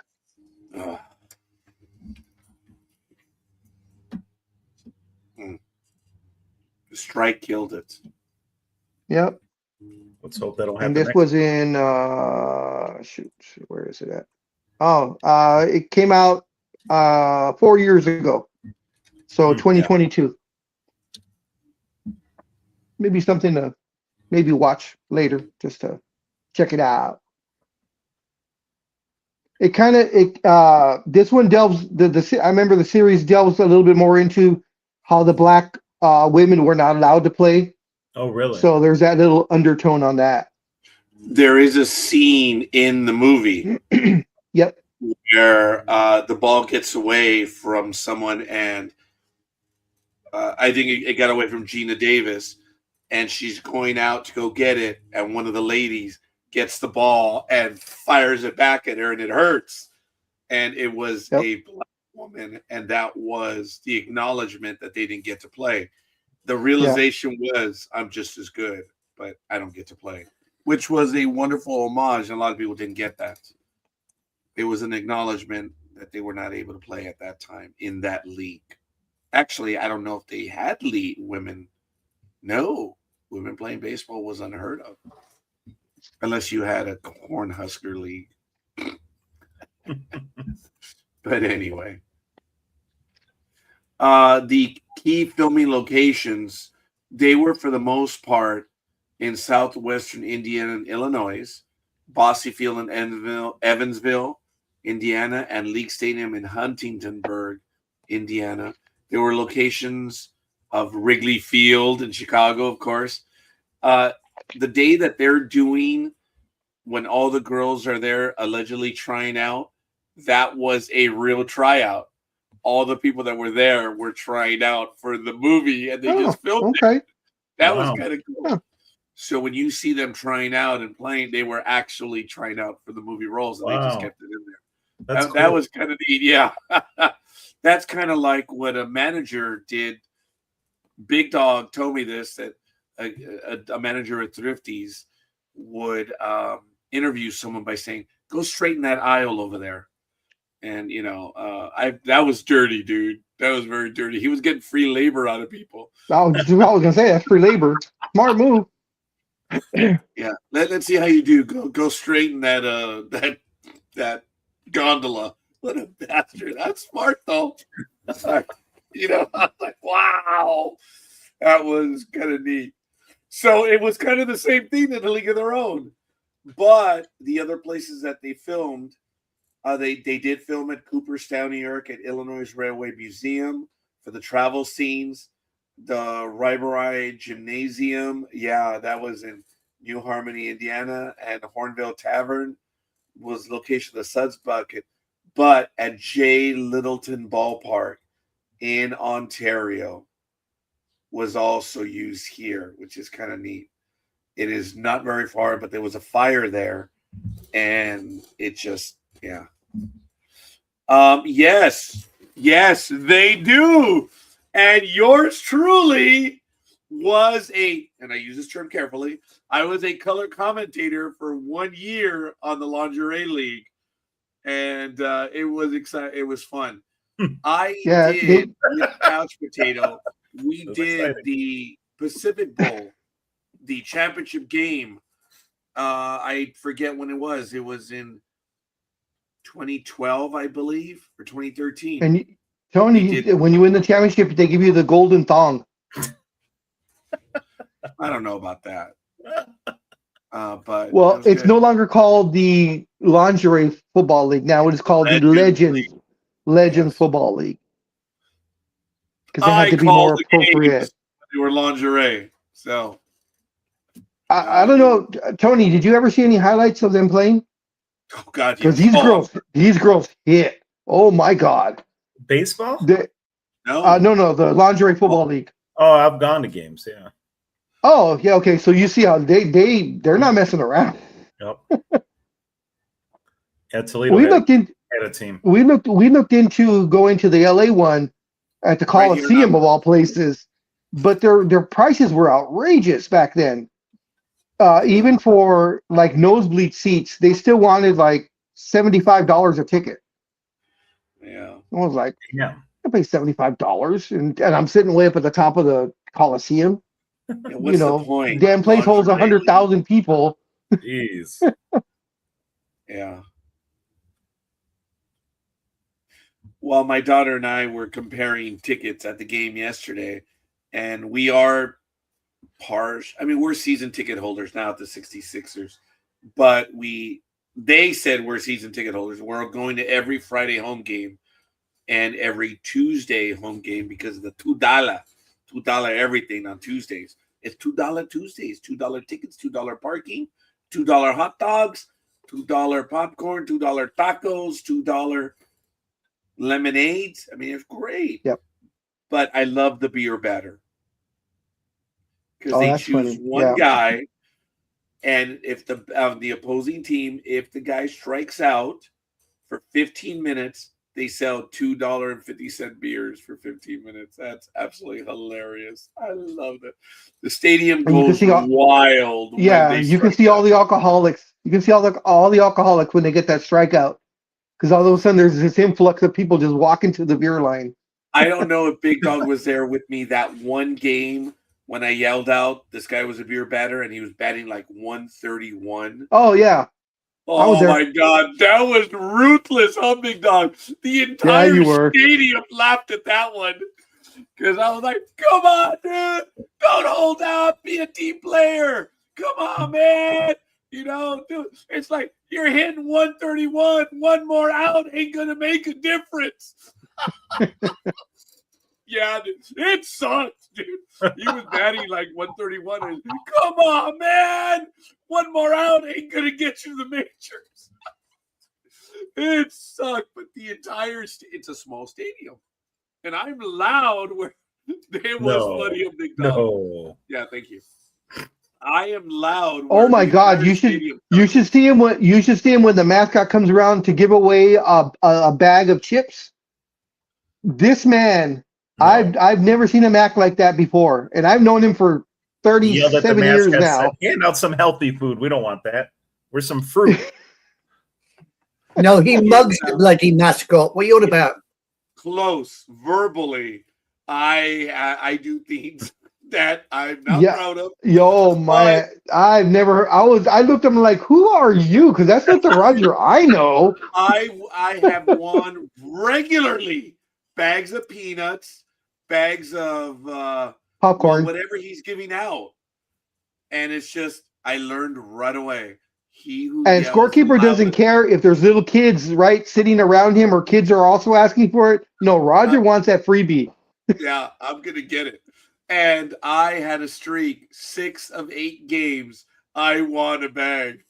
And then Bernie got tired of me in one game. He psyched me out, that little shit. That was funny. But dude, the mascot, everyone's like, hey, over here, whatever. And I was like, Bernie, I love you, Bernie. You are the greatest, you're the best. And I do.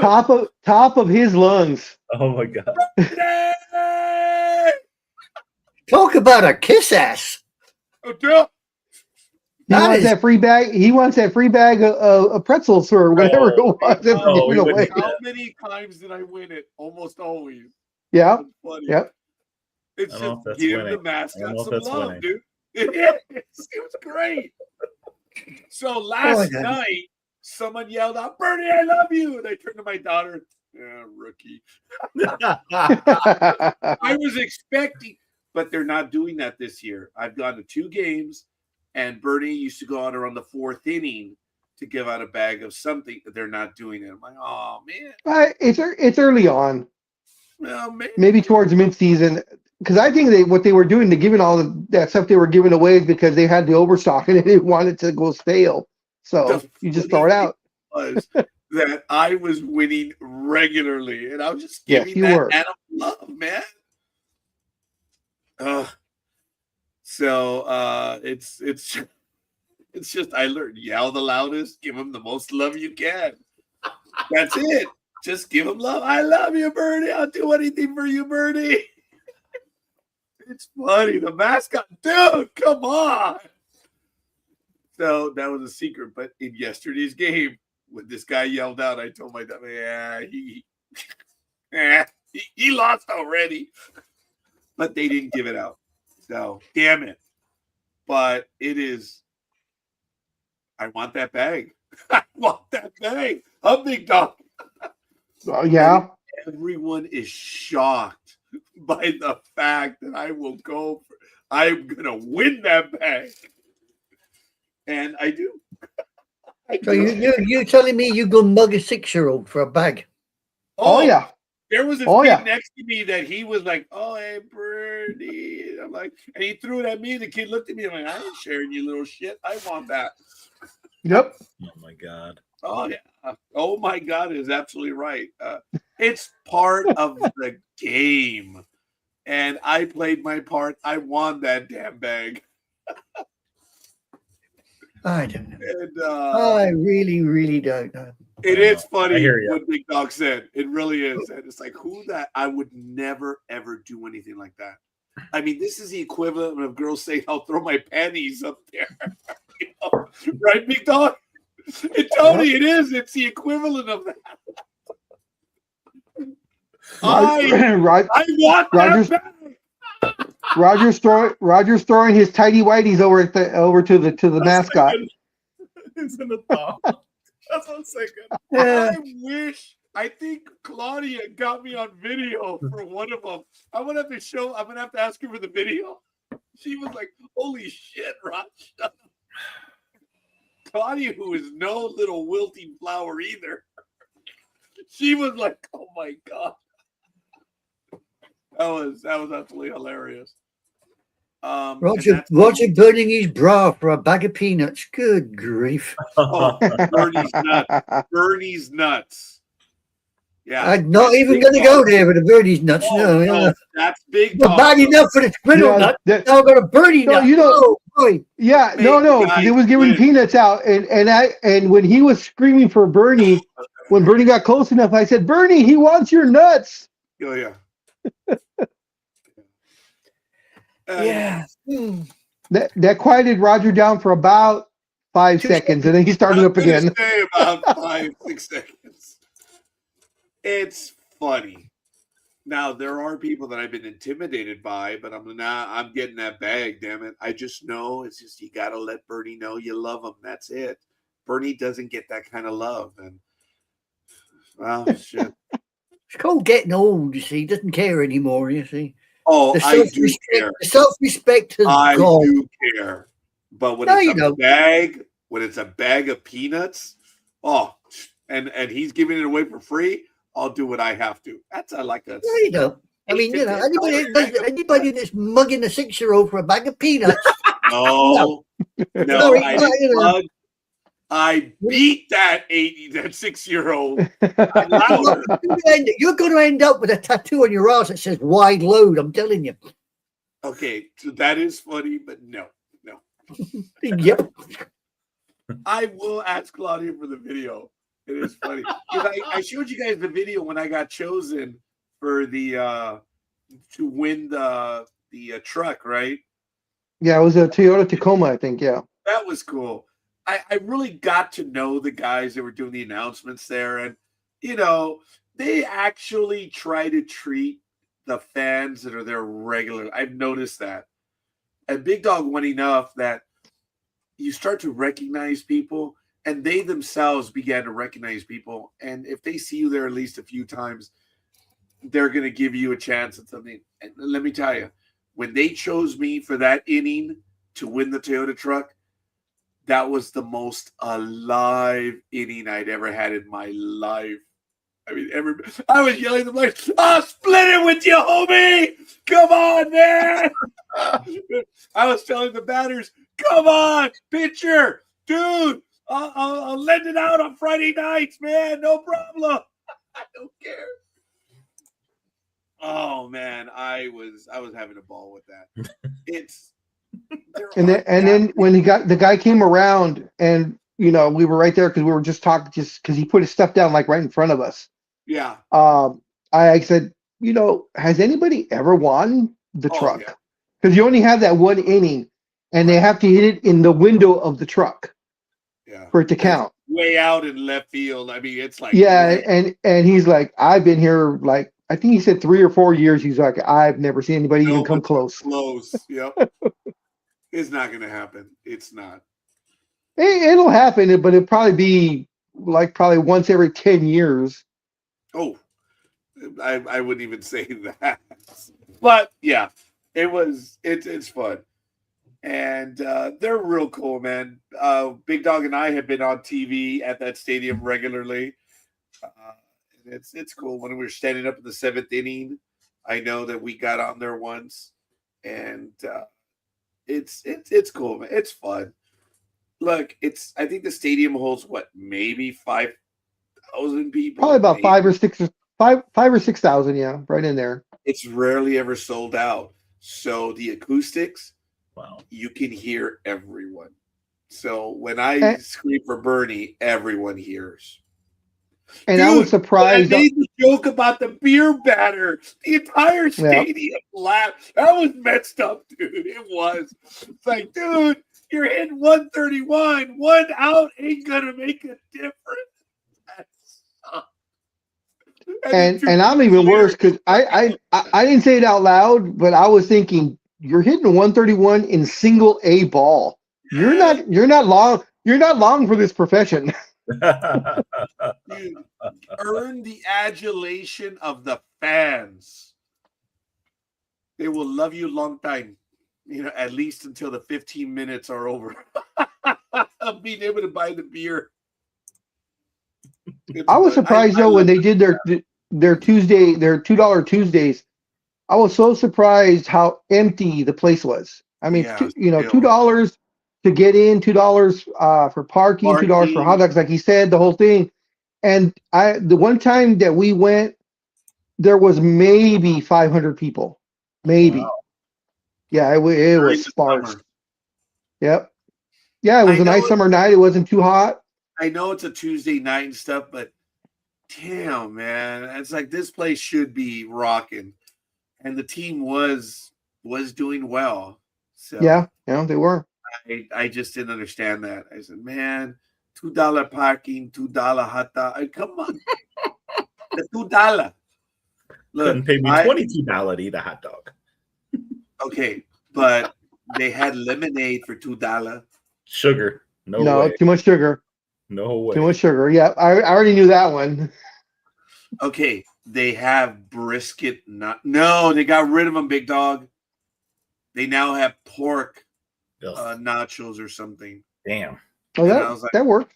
I could do carnitas. I can do carnitas. Beef brisket. Yes. Brisket. The brisket nachos were good, and now they. Or I mean, if he ever comes out this way, we'll take him to Anaheim and do the helmet nachos. They're chicken. Yes. I want to go to Anaheim. Yes. Tony, we will be, I swear to you, when you are able to make it, we will be in the Brewery X section. Those are awesome seats, man. I'm telling you, they're nylon seats. and you have room in between the seat. They're in 2s and 4s, and you have the table in front of you, the metal table, and you have Was that in service. right field? Was that in right field? Yeah, making me hungry. Yeah. I know, dude. I know, Jorge. Look, it's in right field. I've shown the pictures. Mm-hmm. Yes, the foul pole could be a bit annoying, but when you're drinking, I don't Oh, think that sounds great. No, those look great seats. those seats are awesome. And it was funny because in September, I bought 3 in a row. I purchased 3 in a row. I should have done the Latin thing. I bought in 3 in a row. So, okay. I purchased for 3 full games, and they were like $10 to $12 each. They were ridiculous on StubHub. Yeah, dude. Oh, They're normally about 25 to 40, and they can go well because over 100. because the Angels are losers, unfortunately. Much as I hate to say it. Damn, I don't pay under 80 a ticket at Detroit. Oh God, $80 in Anaheim Stadium will put you behind home plate. You can probably get a seat behind the catcher. Oh my God, what are we doing? That's a tiny bit of an exaggeration, but I'm not willing to argue that. The food at Anaheim is actually not too bad. The Dodger Stadium food was always better. The concessions at Anaheim were concessions. It switched.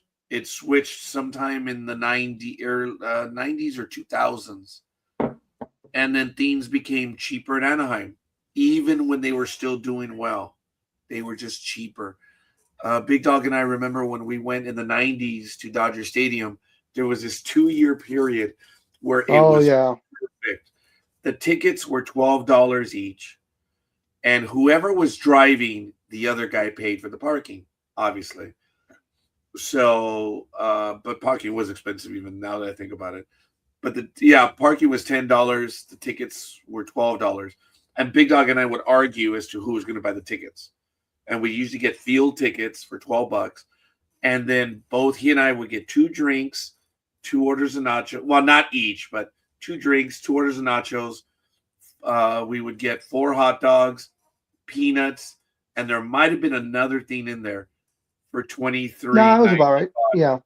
$23.95, Tony. Wow. Yeah, and then the tickets were $24. Yeah. So for 2 years, it was perfect, huh, Big Dog? Where it was, I'll get the food. Okay, I'll get the ticket. It's like, who cares? It was $24 each.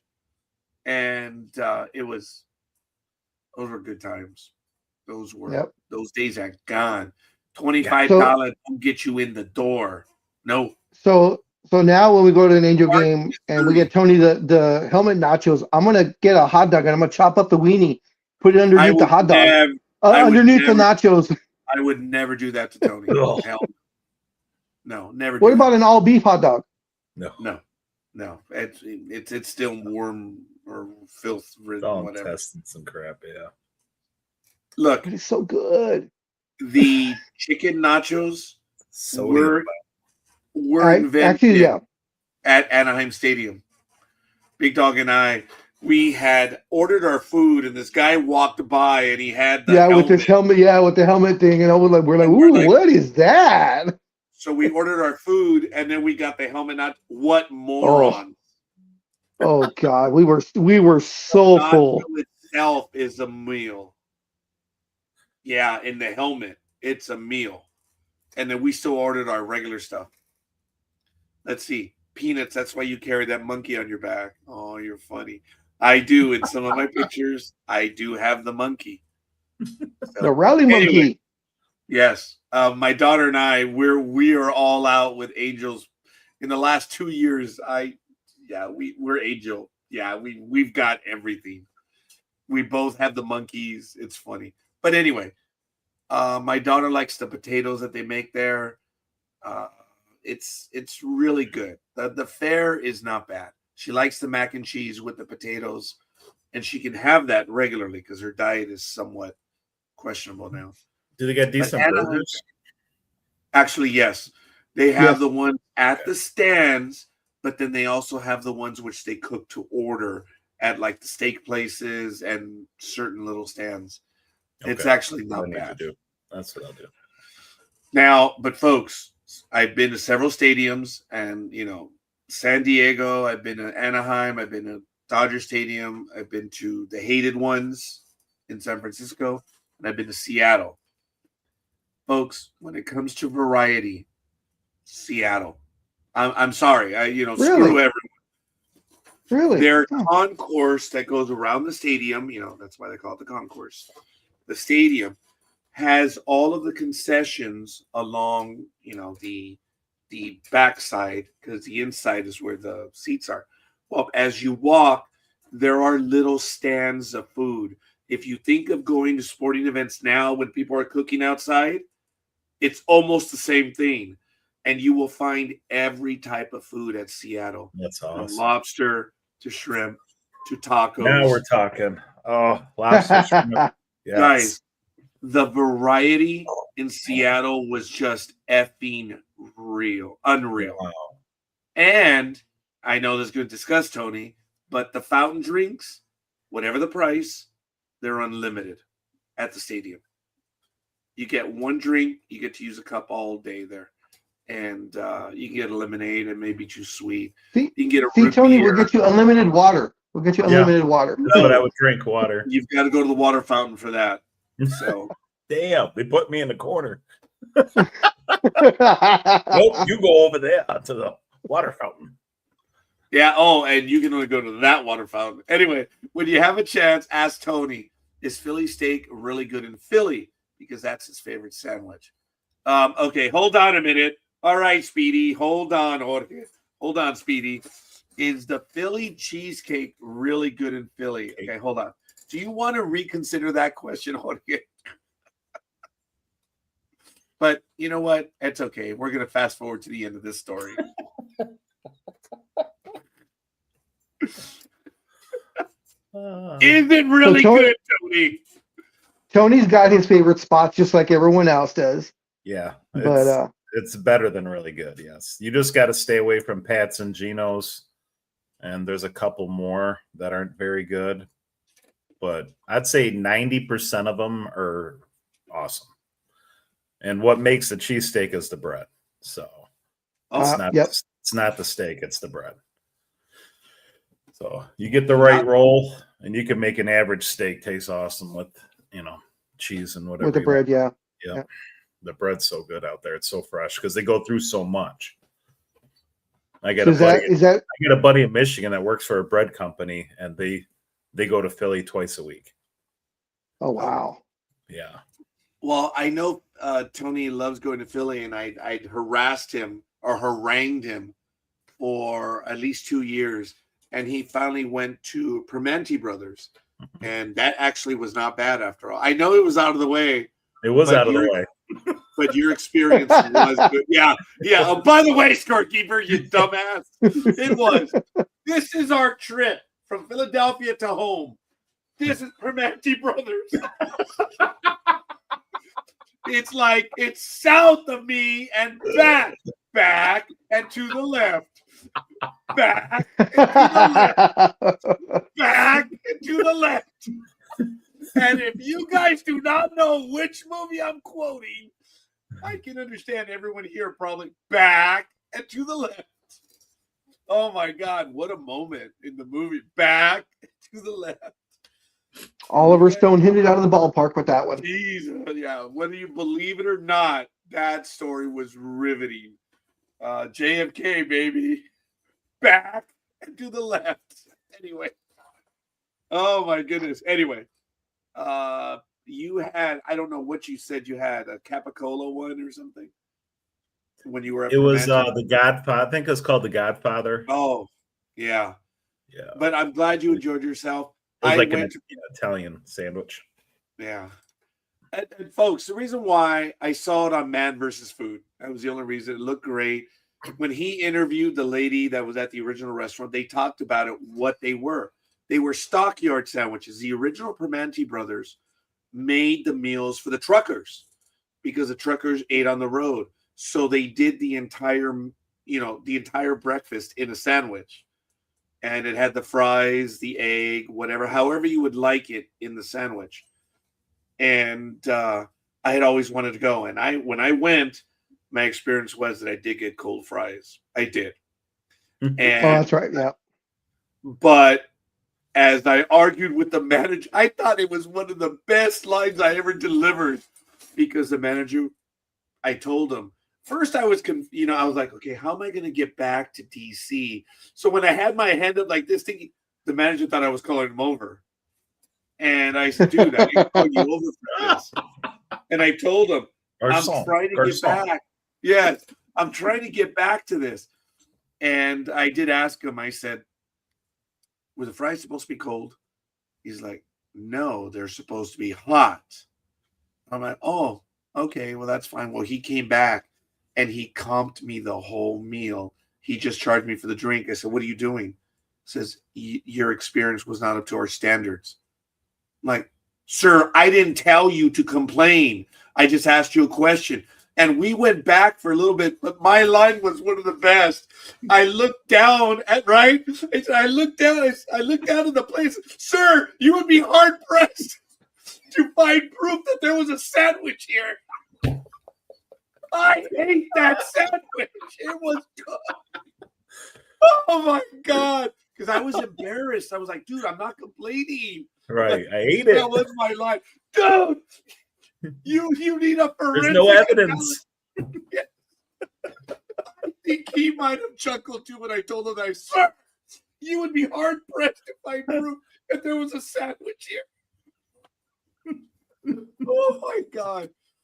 And but now looking back, I get it, because now that story, I've given even more love to Primanti Brothers because of that. The manager actually did the right thing. But would I go back there and have hell yes. Hell yes. But I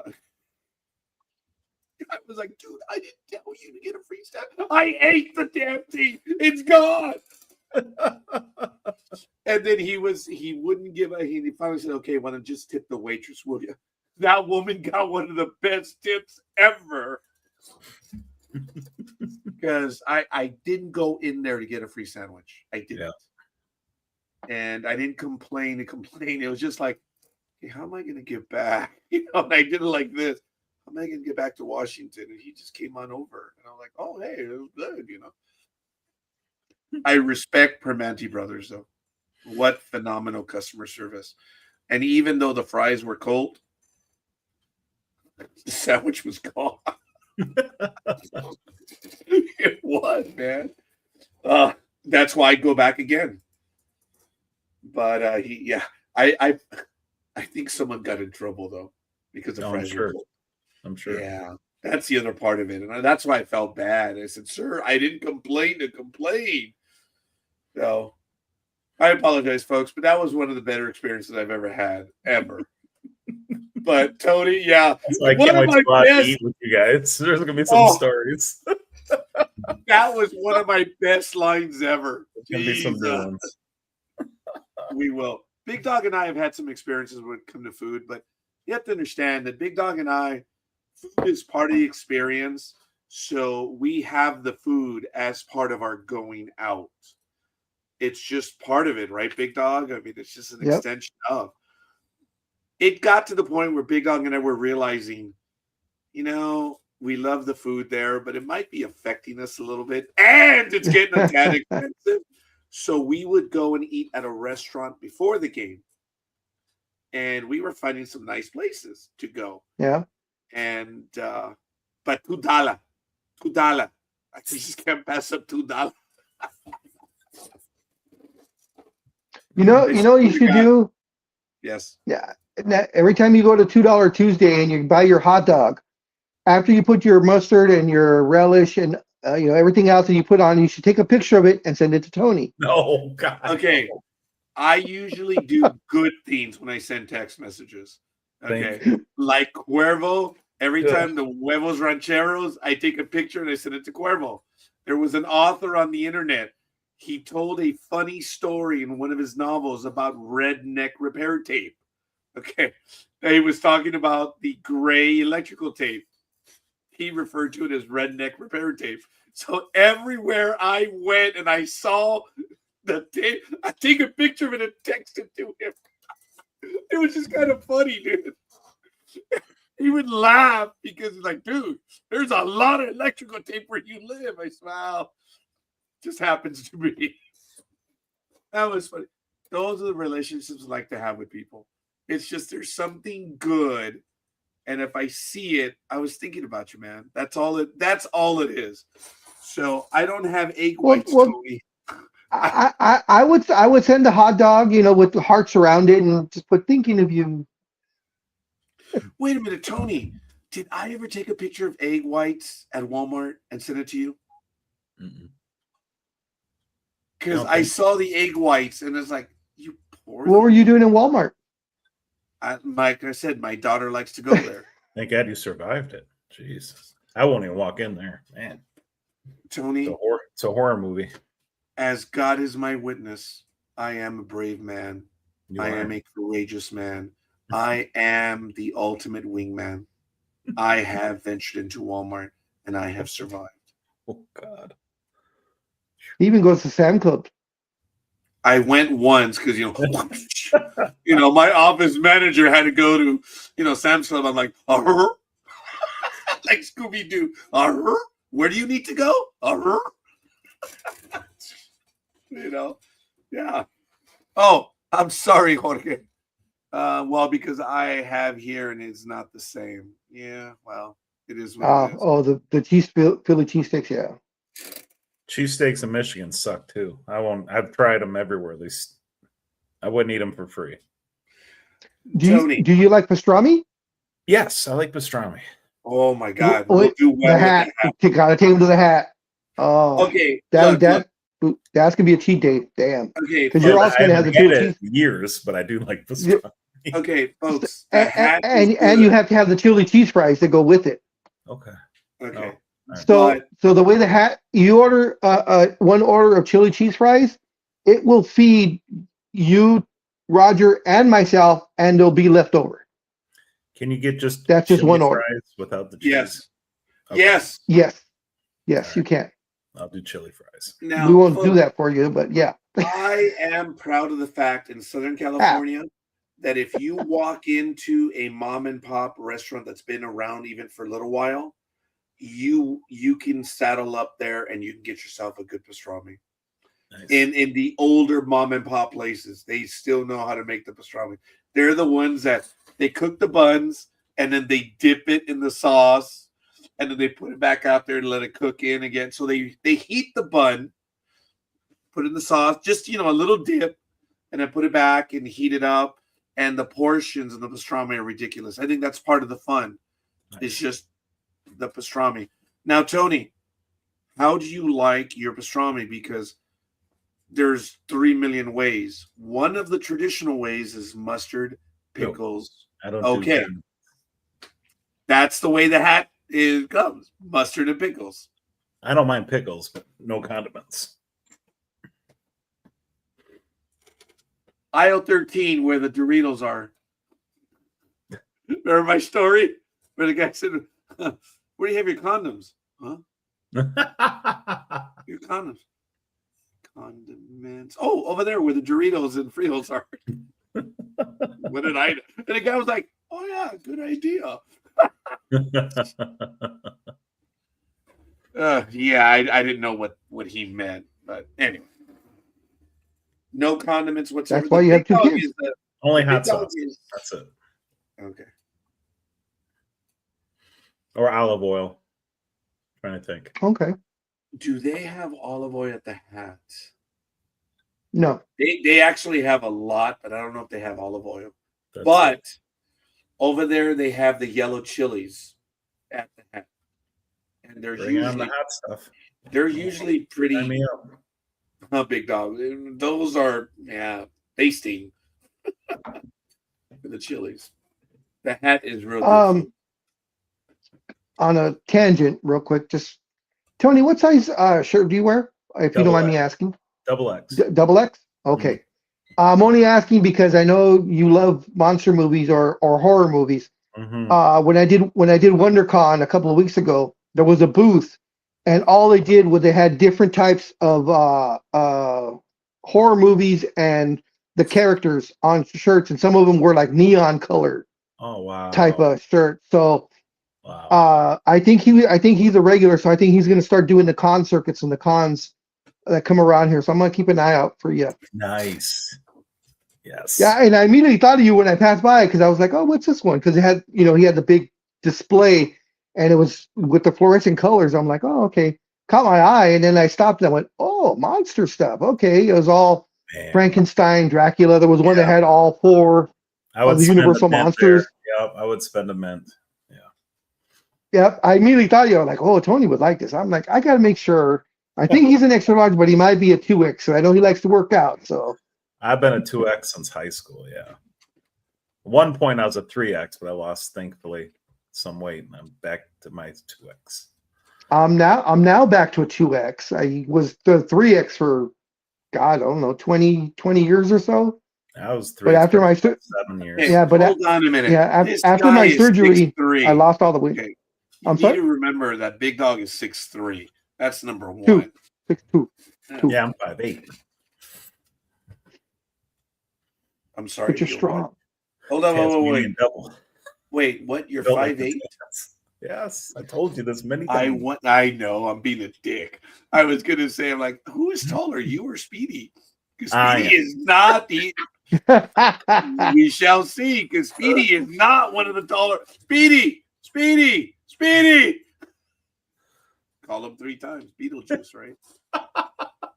Utter his That's name. let's see what he says. Speedy. Ladies and I gentlemen, would say he's about 5'8", 5'9". Would you agree, Raj? Speedy. I just know that I look down to speak to him. That's the best I can tell you. Because I'm a bastard. Ladies and gentlemen, it's 8:12 a.m. This is Sports Talk with the Guys, home of Monday Morning Quarterbacks on Saturday. Yes, this is what you get on a Saturday morning. Dude, I'm not. Dude, you are tall. You're taller than the Big Dog. Oh, okay. Everybody on Yeah. here is so tall. But you may be I- lighter. than, I outweigh him though. Unfortunately, I would love to get down back to there. I would love to get actually to my basketball playing weight, but that's probably you not were gonna of a cut between Karl Malone and Kareem Abdul-Jabbar. No, I was more like Charles Barkley. Yeah. Charles Barkley's fat. Love Charles. Well, so was I. I wasn't fat. I was chubby. Charles is pretty thin So- right now. No, now yeah, he's lost a lot of Yeah. weight. I think he's on Ozempic. I think he's on one of those Mhm. things. So all of a sudden, he lost it way too fast. Yes, I've noticed. Yeah. Yeah. Well, So when I was playing regularly, of course, I was 6'2", 235. I was 220 So- at 16 years old. Okay. my goal is 210, but I made it a bucket list item now. 210, that damn.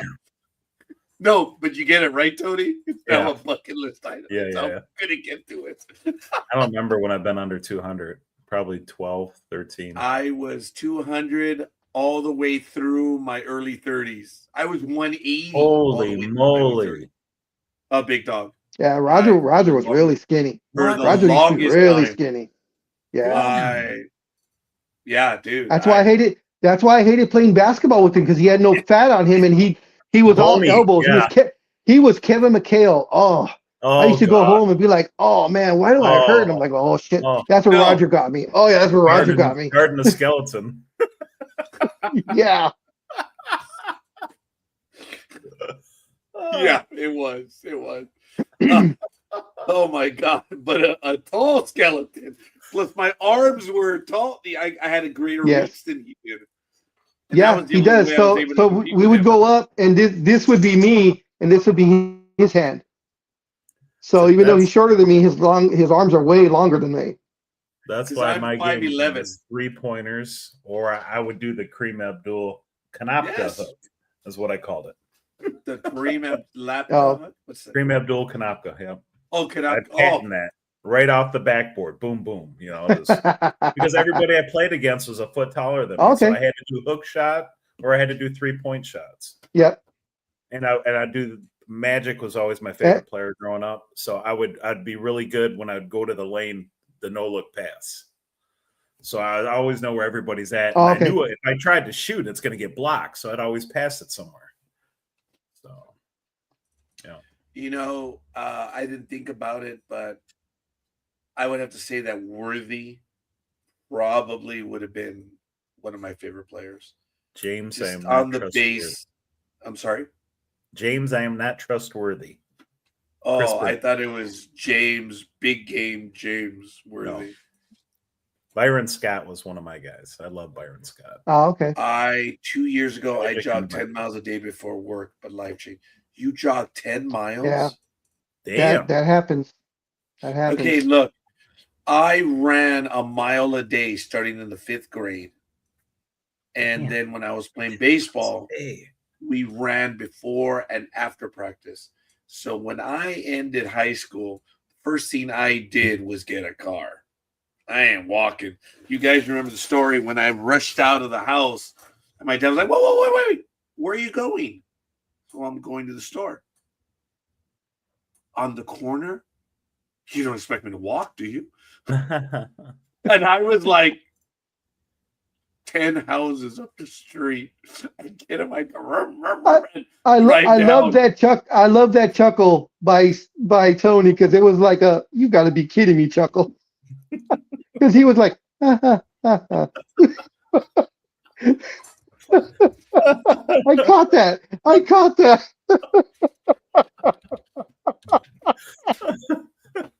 It doesn't always rain in Southern California. Poor Raj. I can't make that up. That's what I used to do. And I'm Yeah, going to disgust you guys right now. Yeah, Roger was really skinny. I mean, and of course, the story that I love to tell was when we played one of the other. He was an assistant manager. His name was Tony Paramo. That guy could hit a shot from anywhere. The craziest kind of Luka Doncic type shooting, and it would always go in. But there was time, and we would play. The three of us would play basketball. And we were all three playing, and there was one time, or I think it was Roger that shot the shot. And Tony and I both went up at the same time, and we came down. We both came down, and Roger like ran into our backs and immediately just fell on his ass. Well, I went, I turned to get the rebound, and I didn't see the idiots were there, and then they boxed me in, so they formed a wall, and I ran into them. I was like, oh, and I fell back, and Tony was like, "Did you feel something? Did you?" And I'm like, I think something hit us, and we both look behind. We're like, "Hey, Raj, what are you doing on the floor?" Okay, ladies and gentlemen, here's the house. That's my grandma's house right there. It used to be 729 Hay Street. That's 1, 2, 3, 4, 5, 6, 7. 7 houses. There's the corner store. That used to be the corner store right there. And you took the car? And you took the car? Yes. That's a lot, even for me. I would do a U right here and park right here, and then get out of the car, walk in, get my stuff, and then come back. And that was driving the Titanic? Probably. And then my Ford Probe. Yeah, hell yeah. That's funny. When I met my wife, I was 185s. Buddy, now I'm a flat tire. That's funny. Yes. Yeah. And there's Cantwell, Sacred Heart. And actually, Sacred Heart used to be on this side. Cantwell was on this side, and we always made a joke that that's right. They should just put both schools together. And they finally did. Yeah. But anyway, yeah. So Cantwell was the all-boys school, Catholic boys school, and Sacred Heart, which was literally right across the street, was the all-girls school. Yeah. Oh, that's the old house right there, 5812. Yep. Oh, why is it blocked out? Dude, someone lives there now. Must be a cop because it's blurred out. Haha. No, seriously. when the houses are blurred out, it's usually someone that's overseas, a billionaire, a diplomat, something like that, or law enforcement. That's why they block out. Yeah. Oh, someone lives there who's a cop. Yep, that's my neighbor's house. Yep. Used to be right there. That used to be the old house right there. I remember when the neighbor built that fountain. That was funny. Yeah, a long time ago. Long time ago. I built that block fence, by the way, with my dad. Yeah, we installed that fence. That's probably Wow. the same fence that we had back then. Dang. Yeah, that tree was not there. That's new. There was another one that was here. It was a whipping willow. I loved that tree because when the wind would hit, you know, the sound the whipping willow would make. The weeping willow. Sorry. So anyway, it is what it is. Flashback. Is Selena House in that area? No, sir. This is East. This is East LA. This is not Texas. So he's from Galveston or something, somewhere around there. Yeah, I think so.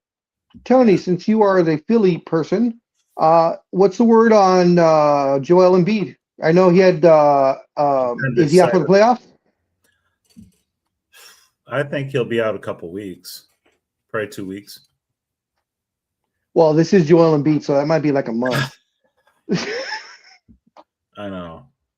It's just and Embiid. I mean, he complains about oh, he wants to be the big money guy and this and that and this. I'm like, well, then play. You're out for any little stupid thing. He's out. The window was when we had Jimmy Butler. As soon as we lost Jimmy Butler, it was over.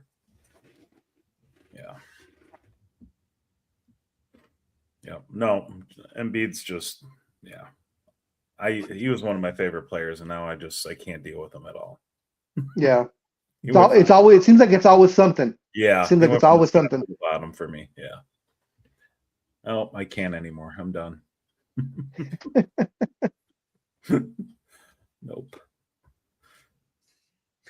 Oh, I don't know if you guys saw this. The report just came in maybe within the hour, and I'm going to share it with my co-hosts. The quarterback issue with the NFL, how they were accusing ownership. Yep, the issue is in. I just put the article in the private chat as well. And a 3-person appeals panel on Friday upheld an arbitrator's decision that there wasn't sufficient evidence of collusion by teams when negotiating the contracts of Kyler Murray, Lamar Jackson, and Russell Wilson in 2022. While the panel found that teams were being invited to participate in collusion by the NFL. Whoa! They were being invited to collusion? That's pretty much enough. There was intent. Okay. And called the effort improper. It ruled there wasn't enough evidence to prove teams took part in the collusion. Okay, hold on a minute. Hey, guys, we got to keep football salaries down.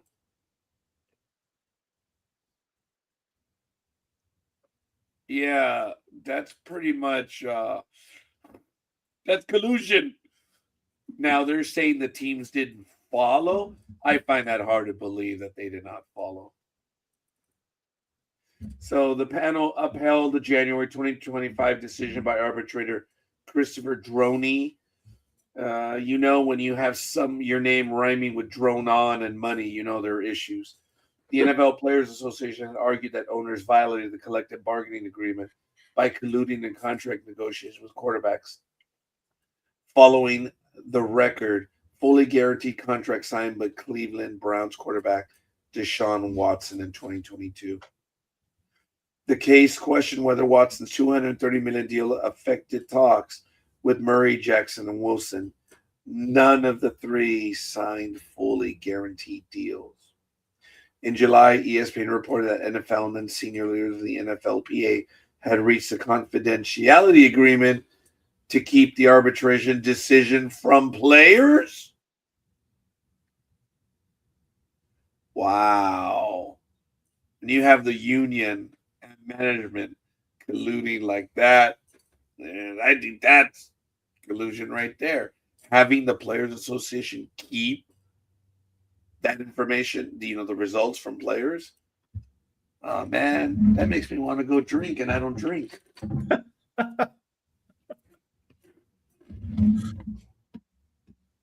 It's gonna make you want to drink as if you don't have baseball next year.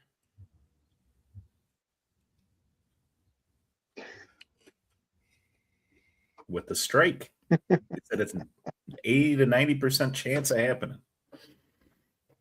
No baseball next year, so we got to enjoy it this year. So your Yankees and the Dodgers, they're gonna have to do it again this year because my Tigers stink and the Phillies stink.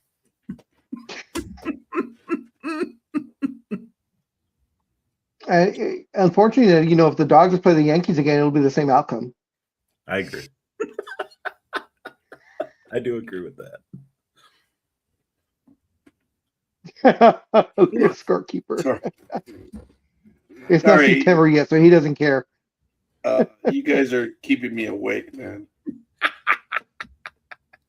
I don't believe anything the NFL says. Lies after lies, like they always do. Get your facts and story right, NFL.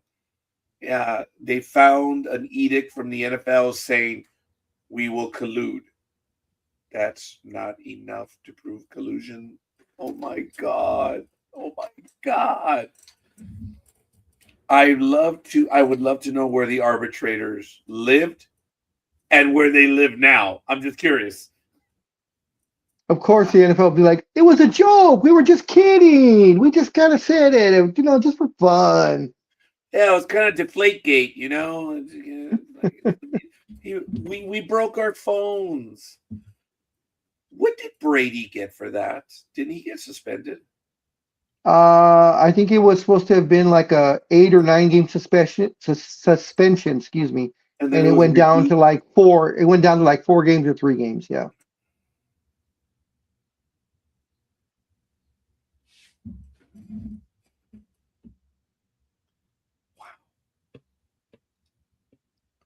Yeah, it's bad. That is bad. All right, whatever. You know what? God bless America. Okay. So these players are saying that they're okay. Hold on. That burrito didn't help the scorekeeper.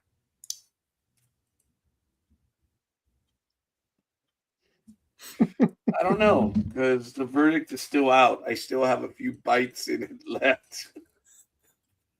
I did fill up that much quicker. I noticed that's why that's because you're drinking all that water too. Yeah, hold on a minute. I don't know what my excuse is. I drink water all day. I can't get full. I should go outside. Prop this too. Well, no, I already saw that. You had the slight shoulder lift, did. so I knew exactly what you were doing. I did. I was like, yeah, I'm all right. Oh, he is. I'm tired. I'm exhausted, dude. On March 31st, I looked at the calendar and I'm like, oh, it was like 14 days. It's like I am running on autopilot right now. There's nothing I can say. I sit down for my first at 10 a.m. and I'm like, oh God, I'm tired. I am beat.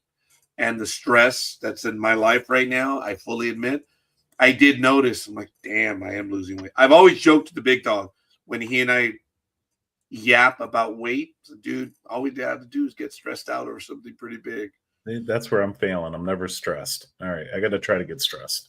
No, it's not good. No, it's not good. It is not good. We went out. And Roger was getting to Roger was like about 7.5 months for a bit, Yeah, I'm not that I'm trying to show off, but I am losing weight. I was a lot bigger even a few weeks ago, and I feel better, guys. But I was 7.5 months long. But I just saw now his underwear doesn't go over the flap anymore. So you could get the Cecil Fielder Yankee jersey with extra pinstripes, and you'll lose even more Oh, weight. that was so funny when they did that. Remember that, Raj? Yeah, and I'm slightly resentful of that. I'm behind my sports channel. Yeah. No, it wasn't. It wasn't Cecil Fielder. It was the pitcher. It was Wasn't it the pitcher? Cecil Fielder and CC Sabathia. CC Sabathia. That one I remember. Oh, They okay. added extra I remember Cecil. pinstripes. Cecil was a big my boy. guy. He was my guy. Yeah. Yep. And then Cecil he was lost a all the weight. CC lost all that weight and he became a shitty pitcher. for Yeah. And about Roger 2-3 years. Roger went on air and begged CC to take Roger's offer to buy as many Big McDonald's Mac Happy value Meals. meal. Yeah, as many value meals as he wants to get back to that weight so he can start pitching right. That was so funny. Now, the thing about CC Sabathia was that his ERA and his Yeah. weight were We're always about there. in line. And we would talk at the beginning of the season and we would say, okay, will he have a better ERA or will his weight be more than the ERA? And unfortunately, usually his We're weight was like- better than the ERA because he was Yeah. such a good pitcher. And that ran for like 3-4 years. That was funny. I love doing it. Dude, the stupid And that we've done over the years. yeah, I think the funniest thing that no one believed it. In the early 2000s when Shaq was with the Lakers and they would announce Shaq at 265 pounds. And I'd be like, that, yeah, I was thinking, I would always say, yeah, now put the other leg on there. Because he was easy 340, 350. Easy. But for his size, that man was fast. Oh, yeah. Oh, yeah. Yeah. I would say Shaq was probably one of the two most dominant centers of all time, the other being Wilt Chamberlain. Yeah. Yeah. It was amazing. And if he would have had a free throw ability, man. Oh, he would have been man. a god. And you know that what's weird is Chamberlain was the same way. He was a like 53% career free throw shooter. Except for that one game when he scored 100 points, he was like 38 of 42. Okay, ladies and gentlemen, I'm about to lose it, but I don't care. If you play basketball on the court anywhere in any park, fat guys don't shoot from the outside. They're always driving and crushing everyone and doing the shots from under the basket. So I'm in Barkley trouble used for to that. shoot from the outside. What's that? Barkley shot from the outside. He did. He had an outside shot, but he was in the professional. I'm talking about playground stuff. Oh, I never shoot from the outside. this They guy did. mixed it up. This guy did. I thought it was hilarious when he got drafted to the Sixers and he refused to let them weigh him. Oh, I forgot about that. And he also didn't let him measure his height. Right. Because I guess he's actually only about 6'4.5". And I think when he first came in his first year, he listed himself as 6'7". Oh, And then it stayed 6'6" for the rest of his career. Okay, now But he would never let them weigh him. okay, do you remember how Sports Illustrated and all these magazines would get the pictures and they would get it just right where they would line him up with other players Mhm. of the exact height and the same shoe? And he would be like whatever. And a guy who was 6'7", his height was like 3 to 4 inches high. Yep. Like, well, how tall is this guy? But he played like a 7-footer though. Man, he was ferocious. yeah. Yeah. And he also had a short temper because I remember that time. Remember Scorekeeper that the time I think he was with Phoenix and he had a companion with him, and someone was saying disparaging remarks to her. So Barkley picked the guy up and threw him through the window. Seriously, I'm serious. The guy was talking shit about I don't know if it was his girlfriend, wife, whatever, date. I don't know what it was. But the guy would not shut up, and Barkley was like, "I've had enough."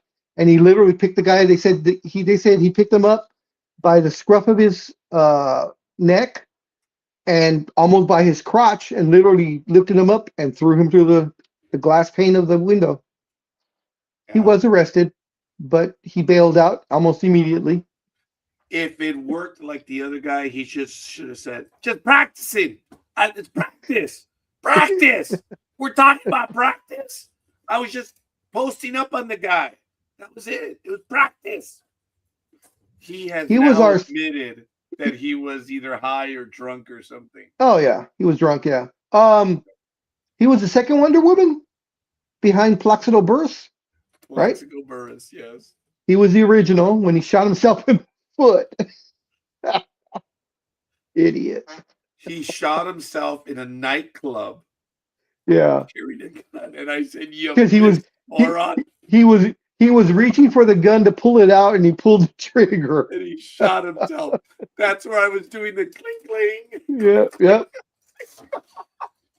The stupid shit that we've done over the years. And then it was Allen Iverson, and was there someone else after Iverson? Yes, some other idiot. Two guys in the Washington Wizards got into. Oh yeah, the ones that they pulled the guns out on each other in the locker room. That's right. Yeah, dude, that's an instant you're out of the effing league. In my humble opinion. Yeah, they were suspended for a long time. Each of them. There was no reason why they had to do that. One of them I think was Gilbert Arenas, and I can't remember who the other guy was. Another hothead. I used to sing Plaxico Burress in the Wonder Woman theme. Oh my god! And then Allen Iverson was the second Wonder Woman. That's funny.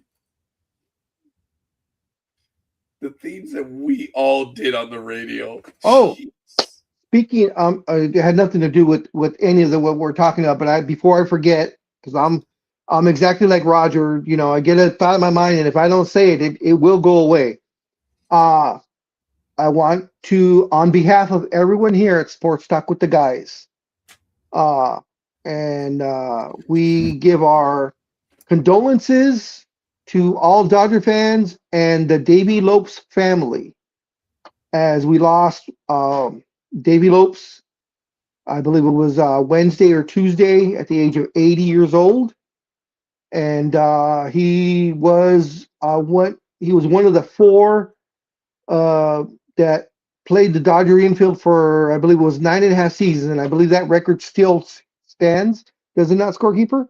Yes. Having that four-player unit, which of course Garvey at first, Davy Lopes at second, Bill Russell at shortstop, and Ron Say at third. I believe, like I said, I believe it was 8.5 or 9.5 seasons they played straight.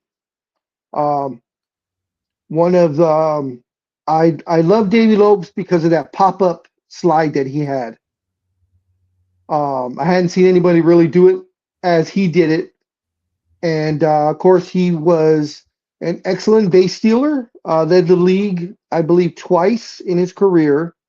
And at one time, and I don't know if scorekeeper knows this, but he probably does since he's used to be a Dodger fan when he was younger. Davy Lopes stole, I believe they said it was 42 out of 46 tries. He was successful in one of the seasons. I believe it was 77 or 76. Yeah. That is a hell of a percentage. Yeah, I mean, he wasn't Ricky Henderson, but you know he did the job for the Dodgers. He was the first one to go in 1982, and then Garvey and Say and Russell hung around for a while. Yep. Yeah. Forgive me. And of course, the story about burrito. And of course, the story about Russell is when he, I believe he tore a tendon or something in his finger on his throwing hand, and the doctors at the time, because this was in the 70s, late 70s, doctor said, "Well, we can fix it so that you can grab a baseball, or we can do it so you can grab the bat. You can't have both." So Russell told the doctors make it so that he could grab the baseball. So whenever you saw him after seasons after, he would always have his pointer finger sticking out because it just couldn't bend anymore. That was a good story. I'd forgotten that one about Bill Russell. Yeah. Scorekeeper, how Yeah, was he's- David Lopes as a manager? I know he managed, I don't know how many seasons it was, but I think he was the Baltimore Orioles. That I don't recall, but I remember him being a baseball coach for the longest time, and he was Yeah. really good at base running. I mean, the base running skills are just, it was beyond the pale. He was smart base runner. He was a good defensive second baseman. I really don't remember as a manager, but when he was as a coach, he was up to a while ago. I mean, it was recent. Wasn't too long ago, yeah. So And it's funny because I don't think of those guys that being that old, you know. No. But then when I really think about it, I'm like, well, yeah, shit, they were in their 20s in the 70s, so yeah, comes about right. The one I wanted, and I forgot to take the picture of him because I wanted to show you, Scorekeeper. There was a picture of Steve Yeager at some. They were having some sort of with some cell company, and they had the Dodgers trophy there, the World Series trophy, and Yeager was there taking pictures with the fans. I did not recognize the man. Didn't look anything like I remember him. Because as also, I don't know if you remember, which you probably do, of course. Major League. He was the assistant. He was the assistant coach in Major League. Yes, and he did not look anything like that. I did not recognize him at all. No, I'm tired. I am touring. I am tired. Usually, usually Jorge, what it is because he has a bad neck. So a lot of times when we're talking, he'll lean back and rest the neck. But of course, we make fun of him for it. But thank you, Big Dog. Yes. Okay. For those that know and don't know, I have 3 compressing discs in my neck. I forget which numbers they are, but they're here, and I try to keep it straight. Thank you, Big Dog, for remembering that. Probably 2, 3, and 4.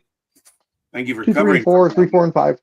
But that's what I do, folks. I try to straighten it out. Yes, by just lying back. And Big Dog learned the hard way one time because he caught me once on air. That little bastard. I was in the middle of something, and he says, "What? Oh, and is that so, Scorekeeper?" Oh yeah. I was like, "You son of a..." Oh man! And he got me. He had me.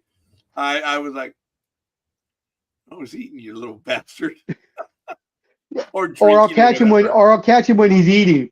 When he has a good mouthful, then I'll say, "Right, Scorekeeper?" What a dick. And yeah. I've learned, and he's learned also, so that whenever I'm like, I am paying attention. I am. So he caught me that one time. I damned him to hell, dude. Scorekeeper, is Dusty Baker still managing? Is he still manager? I can't remember. No, he was. He was with the A-holes, yeah. The A-holes, right? Yeah, up until a couple of seasons ago. Where is Dusty Baker today? He's currently managing Team Nicaragua. I did not know he was. Oh wow. I didn't know he knew Spanish. 2026 World Baseball Classic. I didn't know he knew Spanish. Oh. Huh. Oh, also in local Los Angeles news, congratulations to Hall of Famer Michael Cooper, who is now the new coach of the Cal State LA men's basketball team. He was just announced earlier this week, and for next season, he will be their head coach. So Coop is back to coaching. And by the way, I didn't know that Dusty Baker all time is 7th highest in wins. Wow. Oh, wow. Okay. There it is. Thank you. Davey managed 2,425 games with a record of 14. Davey Lopes. Oh, okay. Davey Lopes. That's I didn't know he managed that long. That's a lot of games. And that much of a win percentage. That's impressive. Thank you, Jorge. See, that's what I mean. The team here together, we all support each other. while Big Dog, while I'm just flapping and flapping, you know, other people are like, "Oh, you mean this? Oh, that's neat. Oh, thank you. I appreciate that." Because I did not remember what he did and for how long he managed. Do me a favor and Google where's Ron Say now. Just curious. The Penguin.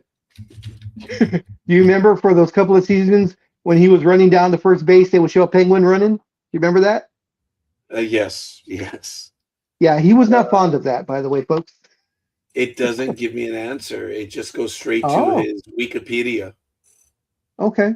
So he's All right. probably just completely out of baseball. Where is Roger Noriega now? Yeah, it goes to the guy from the OAS. Yeah, the ambassador from the Bush administration, Roger Francisco Noriega. What did you see? I'm the second one. Holy crap! I'm the second one. So what does it say? Holy crap! It just says, you know, yeah. Oh, this is funny. Where is Roger Noriega? Yeah, I didn't really like this. Oh. Okay, no. Steam browser. Oh crap.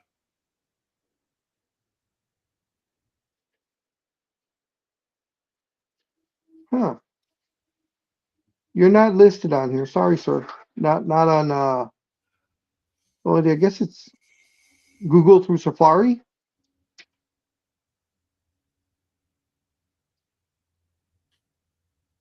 Yeah, I have the Assistant Secretary to the Western Hemisphere Affairs. The Honorable Roger F. Noriega has retired. Yes. Then there's a Roger Noriega that lives in New Mexico, Washington, and Texas. Okay, the one in San Diego is the one that I keep getting in trouble over. That guy has so many child like he owes money. Oh, really? Yeah. He's a baby daddy to a lot of people? I think so, yes. Wow.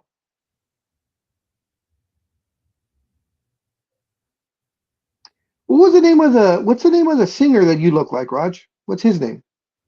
Oh, I always forget. Damn it. That's okay. No need. Is it Juan Luis Guerra? Oh yeah, Juan Luis Guerra. Yes. There he is. Guys, I put an image of this guy one time. Yeah, this is my doppelganger, man. Look at this. Yeah, he is. Dude, he is much older than I am now, but yeah, he is older now, and he's really talented. Raj, you should dress in your blazer with the shirt and tie and walk down Whittier Boulevard. And he said, there, look at that, dude. That is me, man. That is you. That is so funny. Yeah, we've got to be related somewhere somehow. But unlike him, he is an attractive, talented man. Yes. You are also attractive and talented. Sorry, yeah, let it go. It's all right. I'm already feeling insecure as it is. Anyway, I didn't know how to pause. I was trying to pause. I was like, oh, let's see. How can I phrase this? How the hell with it? Yeah, no, he is. And but I do, and I was wearing the cap that he's famous for, like that one. So yeah, I remember you used to wear that hat a lot. I had a gray one and a black. I still have them. I just haven't worn them lately. You look good in them. You look good in them when you wear it. Well, I appreciate that, young man, but I got to get rid of the beard today. So, but anyway, folks, like I said, I would only be here for 3 hours this morning because have your assistant shave you. She let her do it. She'll kill me. He's back. Were you feeding the squirrels? Yes. Sure. No, he was. They were knocking on the window going, the hell? What happened? What happened? Come on, dude. Mom. There you go. Yeah. They're like, I did grab this So- too. It's all Oh, five. there you go. Oh, yes. It's got all 5 movies on it. man, were there 5 of them? No. Yep. I think I remember the first 3, maybe 4 and 5. I didn't quite keep up with. Although I Anyway. will say I have all 6 Final Destination movies. Oh, Yeah, me yeah, too. I have him as well. Yes. The last And- one was actually pretty well done. I like the last one. Probably, yeah, it might be my favorite now. I really like the Yeah, last yeah. I like the way they tied it all up and you know Mhm. the whole thing. Okay, well, wait a minute. Which one are you guys talking about? Because the 5th movie is the one where it brings it all back around. There's 6 movies, right? Because I have them all. Yeah, as that's the well. one that just came out last year or the year before. Yeah, okay. the- I have not and seen it's that called- one yet. one. Oh, that one's And it's the called best. the Really? yeah, that one's called the Final Destination. Yeah, I want to see that one. The 5th one, remember, it starts at the very, it ends at Yep. the very beginning again. And I was like, that was well done. Yep. And the thing was, And- they did such a great job of not using cell phones because Yeah. they implied it in the movie because it's like, well, wait a minute, why is no one using cell phones today? It was just so well done. I think they were going on a trip and says we're not going to be in communication with. I forget what they did to put it in your mind, and it was just like you're going to be detached from everyone because you were going to an executive camping event, right? Or a I retreat. think so, yeah. It was Something like very that. well done. I did it. What is really funny is all the memes of cars where you see Oh, yeah. the trucks with the logs, and Yep. then everyone's in the right lane. And one of the memes is, who has seen Final Destination, or the one car that's behind the truck. Yeah. It's like, oh, that car hasn't seen Final Destination yet. Yeah, the last movie actually I have starts not off seen in that the 50s Oh. and sets up the movie for now. So it's actually Is Tony it was really well Todd- done. Is Tony Todd was not in that one, right? I believe he was. I believe that was his very last. movie. Yes. Yeah. So he's in there, and actually in the movie, he's talking about that he's dying. Because he Mhm. was, So- I believe. Mhm. Yeah. Mm-hmm. Yeah, but yeah, he died before it was released. I think Yeah. just before it was released. So they dedicated the movie to him. Yeah. He was the Candyman, though. How'd you like those ones, Tony? I The love them. Candyman movies. Love them. Are you going to Or- see the new Mummy movie that's coming out next Yeah. week? Absolutely. Yep. It looks So- a different take on it. Yeah, I was going to say the premise is a little bit different. So Yeah, it's got a couple cheesy lines in it, but I think Yeah. outside of that, it should be pretty good. I'm just sad that Tom Cruise ruined it for the reboot that they wanted to, Yeah. that Universal wanted to do, Yeah. because that his Mummy movie sucks so bad. I heard how bad it was. I never watched it. I like, I'm I not could even only get gonna do through it. I could only get through about 30 minutes of it, and then I couldn't do it anymore. I was like, no, this is bad. Mhm. Yeah, you guys got to see. I think it's called "They Will Kill You." It's my favorite movie this year so far. They will kill you. Yeah, Okay. Who, it's like you know who's streaming it, or it's like Kill Bill, but in a horror movie edition. Yep, Okay. They Will Kill You. Yeah, it's at the theater. I seen an early release of it a couple weeks ago. oh, okay, yeah, okay. Lots of action, lots of comedy, dark humor, lots of gore. I mean, it's Yeah, a wild ride. so I think Scorekeeper will see. I want to see his reaction to this. So they kind of grab everything. So it's called a horror action comedy film.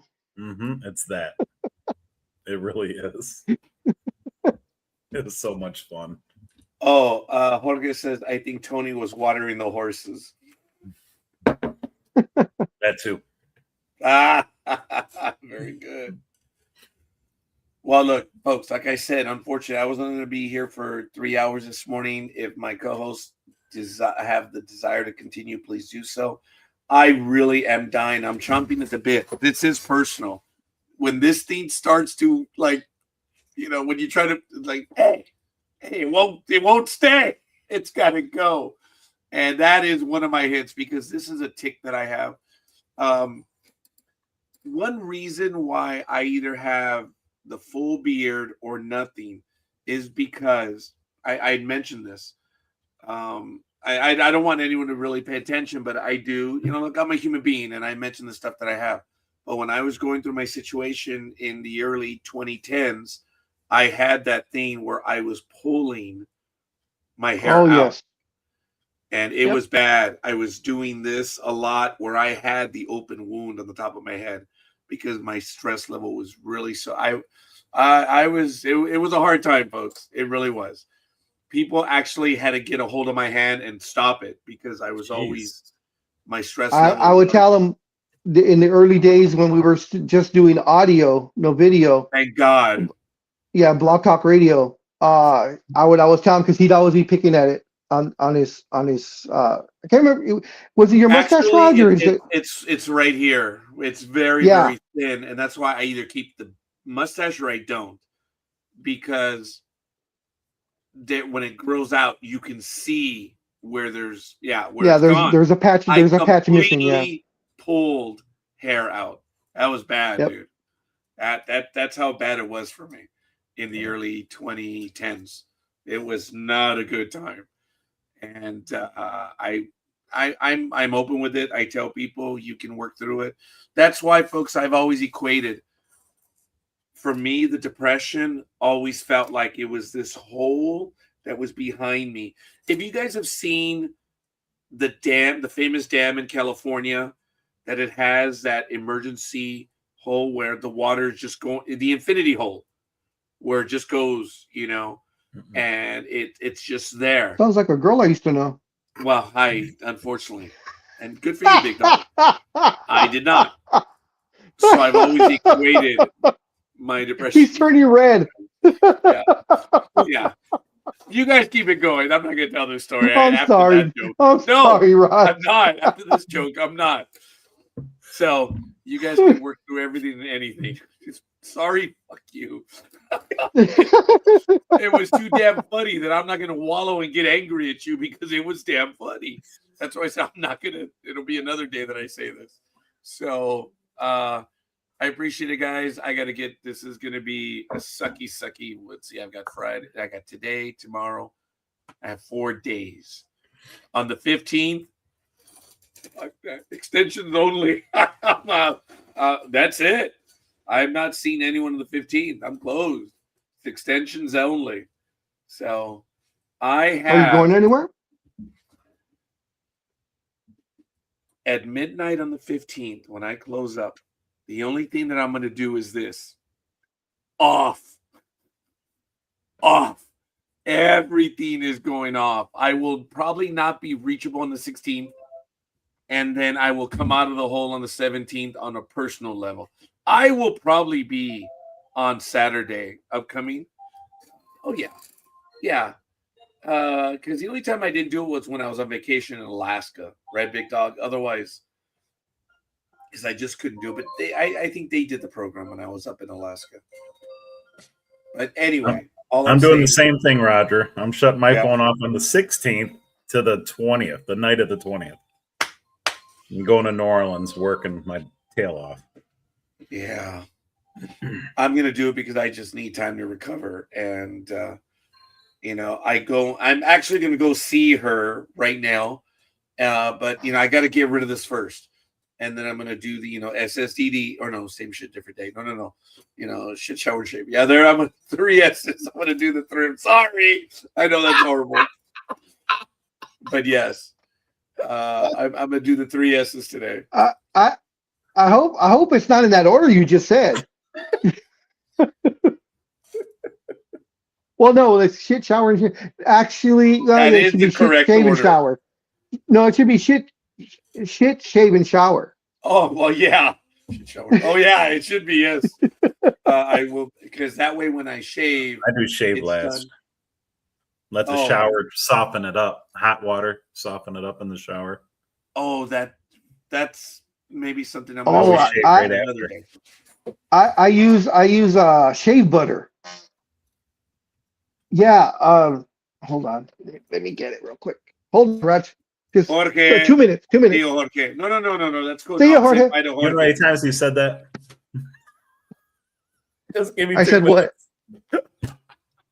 Shit, never 2 minutes. Uh-oh, here we go. Big Dog has gone dark right now. Yeah, I'm just bringing it back. Aaron and Oh. girl said, "Forget these pools."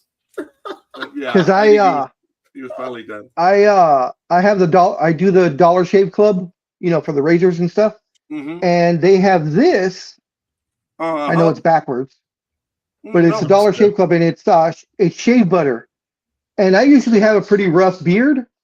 Putting this on with, I of course put warm water on my face first, and then I put the shave butter, just a thin coating, and man, it gives me the closest shave. No pools, no nothing, just Wow. perfect.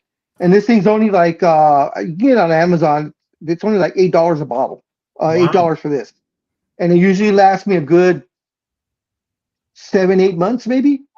Wow. So I like that. Yeah, I do have to shave today. I may go through 2 blades just because I do have a tough beard. Me too. Yeah, I do, but I have the Dollar Shave Club as well. Nice. And Yeah, I order it like for 6 months. I'm sorry. It's worth it. Join It's the worth club. it. Yeah. Yeah. They send But I go through razors so quickly because my hair's you. so They'll send you the holder, and then it's a 4-pack. It's a 4-pack of razors, and each one is supposed to last at least a week. Usually, I go like 2 weeks with mine I go because I don't No. shave every single day. Yeah. I have to get back to doing that. I've been too damn tired right now. And I need to shower. I think I'm feeling it right now. I gotta like, hey, and there's no hair. Remember that, okay? It's like you gotta go. But I'll kidding aside. I have a lot. And today, oh my God, what's my schedule look like? I think I have 12 appointments today. Oh my God. Damn. I was about to say the weekend before you probably have about 12 to 15. I'm booked. As of 2 days ago, no more appointment. No one could book. I'm done. Isn't tax season about done? Jeez. Yeah, actually, 15. I only have 10 today. On Sunday, I have 12. On Monday, I have 10. And on Tuesday, I have 9. As of right now. Oh, shit. Wait a minute. He's going to get the call on April 14th at 9:00 at night. I forgot a file. Can you help me, please? Yeah, and I will. Well, on the 15th, I will be getting those. I'm like, sure, extension. No, I have to see. No, you know better. I've been warning all of you I've been warning everyone for years now that I'm running out of space, running out of time. And it used to be. And here's a blast from the past. Roger, we had someone else do our taxes and they fucked it up. I need you to fix this. And Eva made this amount of money without being taxed. He had a 1099, and I need you to fix this, Raj. I think I might have started his hair pulling. Okay. And through the grace of the tax lords, this man bailed my ass out. Yeah. I to this day don't even want to know how. I don't even want to know how. Okay. When both Peter and I were at H&R Block in 2014, when we were taking the course, I had talked about something. I said, look, I'm not going to reveal my secrets, but a 1099 R or 1099 miscellaneous for $5,000 and the person paid taxes.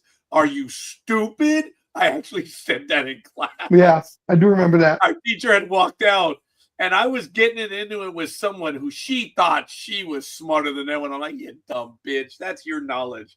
Because I'm the one that whipped out the innocent spouse bit, and she was like, what the hell's that? Get the fuck out. Anyway, I had to throw some weight around, and I said, you had a $5,000 miscellaneous form, and you paid? How stupid are you? And then Big Dog says, Yeah, scorekeeper. Are you familiar with having a $100,000 miscellaneous form and still getting a refund? And people were like, "What?" Because they knew I knew a lot more than I was alluding to. My classmate, we all got along.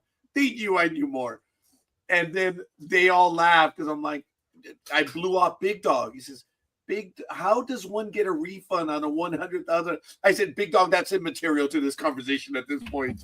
And everyone laughed because he said, how does one make $100,000 disappear? And I said, that's immaterial to this conversation.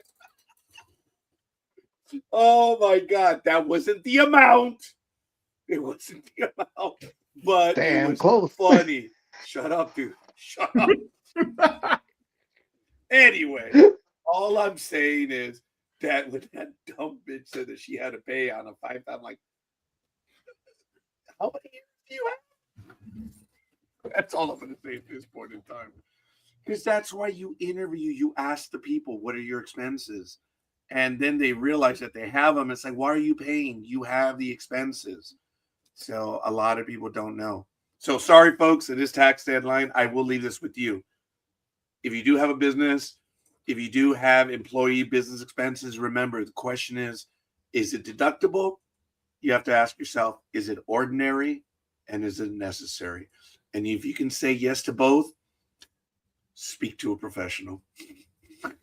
Raj, do you still mess with new clients where you're doing it? You're like, oh, not that one. Oh. No, not that one. Okay. That makes me laugh. Okay. Tony, do you know what I would do if a client's giving me a hard time? I'll like, okay, I got to review last year's. And then I have like 3 screens, as I've all shown you. And then I open up, and all of a sudden I'm like, oh, I just like stop. I like, because I'm looking at what I did.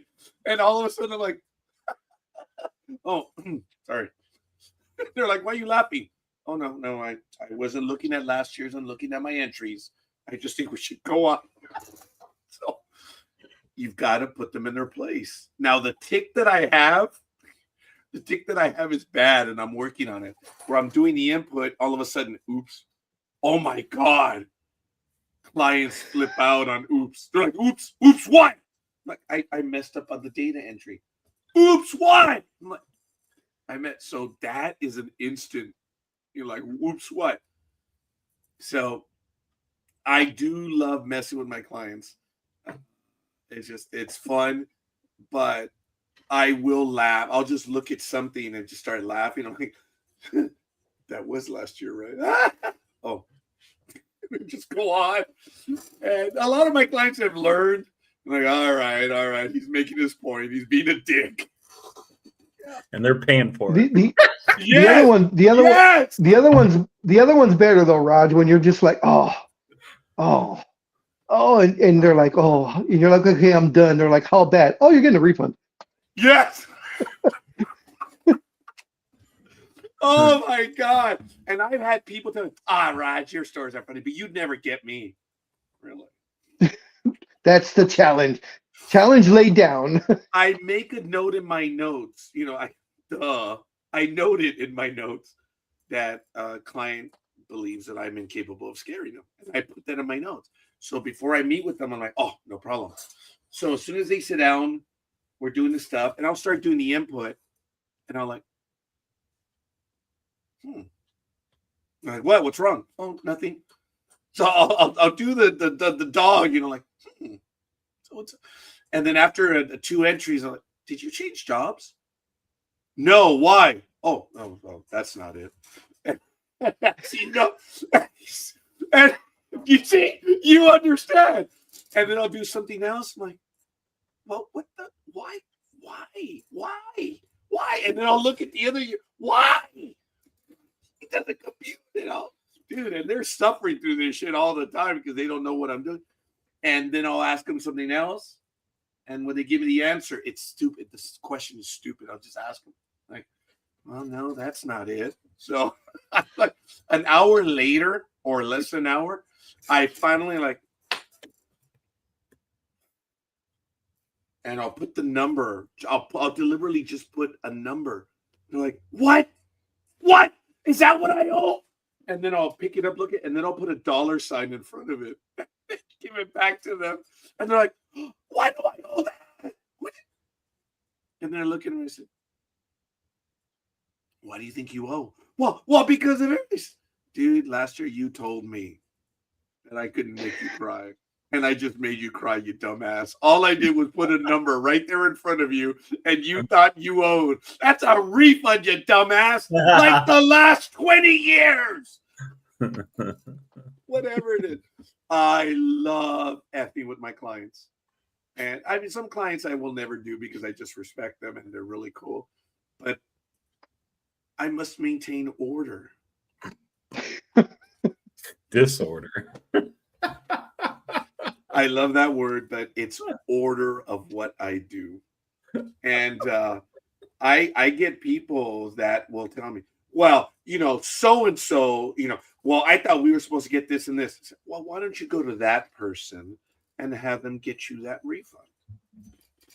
I do that more often now, where they say, well, I heard that this, really? What else did you hear? Oh, I heard that I wanted a unicorn. And you know why I want a unicorn? So I could skewer my enemies. It's the oldest. It is the tiresome shit where everyone comes in. Oh, well, I understand. I'm supposed to get a $5,000 refund. I'm like, oh, for the love of God. It's like, that's not even tax related. That's the Doge thing. Remember that? It's like, oh my God. I heard seniors are going to get this and this. I'm like, no. If wishes were horses. Yeah, it does get tiresome, especially the April clients, because these are the ones that are here last minute. They're probably going to owe, and they're the most anal ones. Mm-hmm. That's why I'm closing the 15th. It's just extensions. I've had it. I become a bat. I was in the middle of an interview about 7 o'clock at night, and it happened. I had the most genteel person on video, and I said something, and I know I did, and I looked up, and on video I could see the guy who was like, he had drawn back, and I was like, shit, I just snapped. I said something, and I was angry, I was impatient, I'd had it. I said, I don't want to be that person. And I just, oh, that was just an itch. Thank you. I appreciate that. But it might have been a stress, thing, but I didn't like the person I became on the last few days. And I just don't want to deal. It's not worth it. It's not worth it. And I'm closed on the 15th. I will take extensions, and that's it.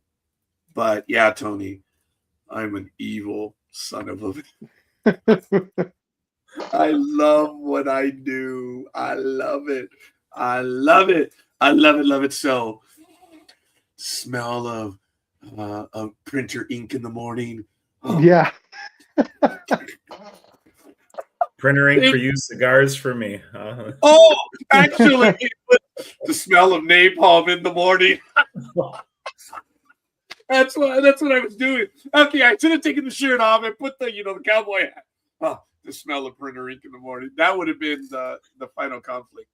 Anyway, yeah, I'm lucky what I get to do. I love helping people. But yes, this is getting on my nerves. See, guys, it's getting on my nerves, man. It's got to go. I'm already 15 minutes over. Sorry, folks. Do you folks wish to continue? Nah, we're okay. We're good. All right. See you in 2 weeks. Oh, Enjoy New Orleans. Yeah, I'll be off my diet for 5 days. Oh boy. See, for me, the big question is going to see how many beads will he earn? I thought they only had that for Fat Tuesday. I know, but it's just because he's going to be flashing everybody. I better shave. Oh, guys, this actually happened. Forgive me. Last story. You guys know that I'm behind, right? a female client flashed me, and I told the joke forever, and now it's 7-1. Sadly, I've been flashed by 7 guys. Okay, this actually happened. This was a conversation between my daughter and I. I said, Mija, I need to know, am I up to 8 now? She's like, why? Well, a prior client who had flashed me before flashed me again. Does that mean I'm up to 8, or is that just a repeat customer? No, you're up to Big 8. Dog That's 8 says it's flashes. 8. You know what? No. Everyone tells me it's 7 because it's a repeat. See, Big Dog says it's 8. And he finds it funny. A lot of people. If he flashed you and showed both nipples, it counts. Yes, it happened once, and it happened again, sadly. So, and they're always looking for a discount, and I'm really like, why? And then I actually made the joke that all my buddies and friends and everything, they're all, Raj, we know you're going through a hard time. If there's anything I can do for you, anything, please name it.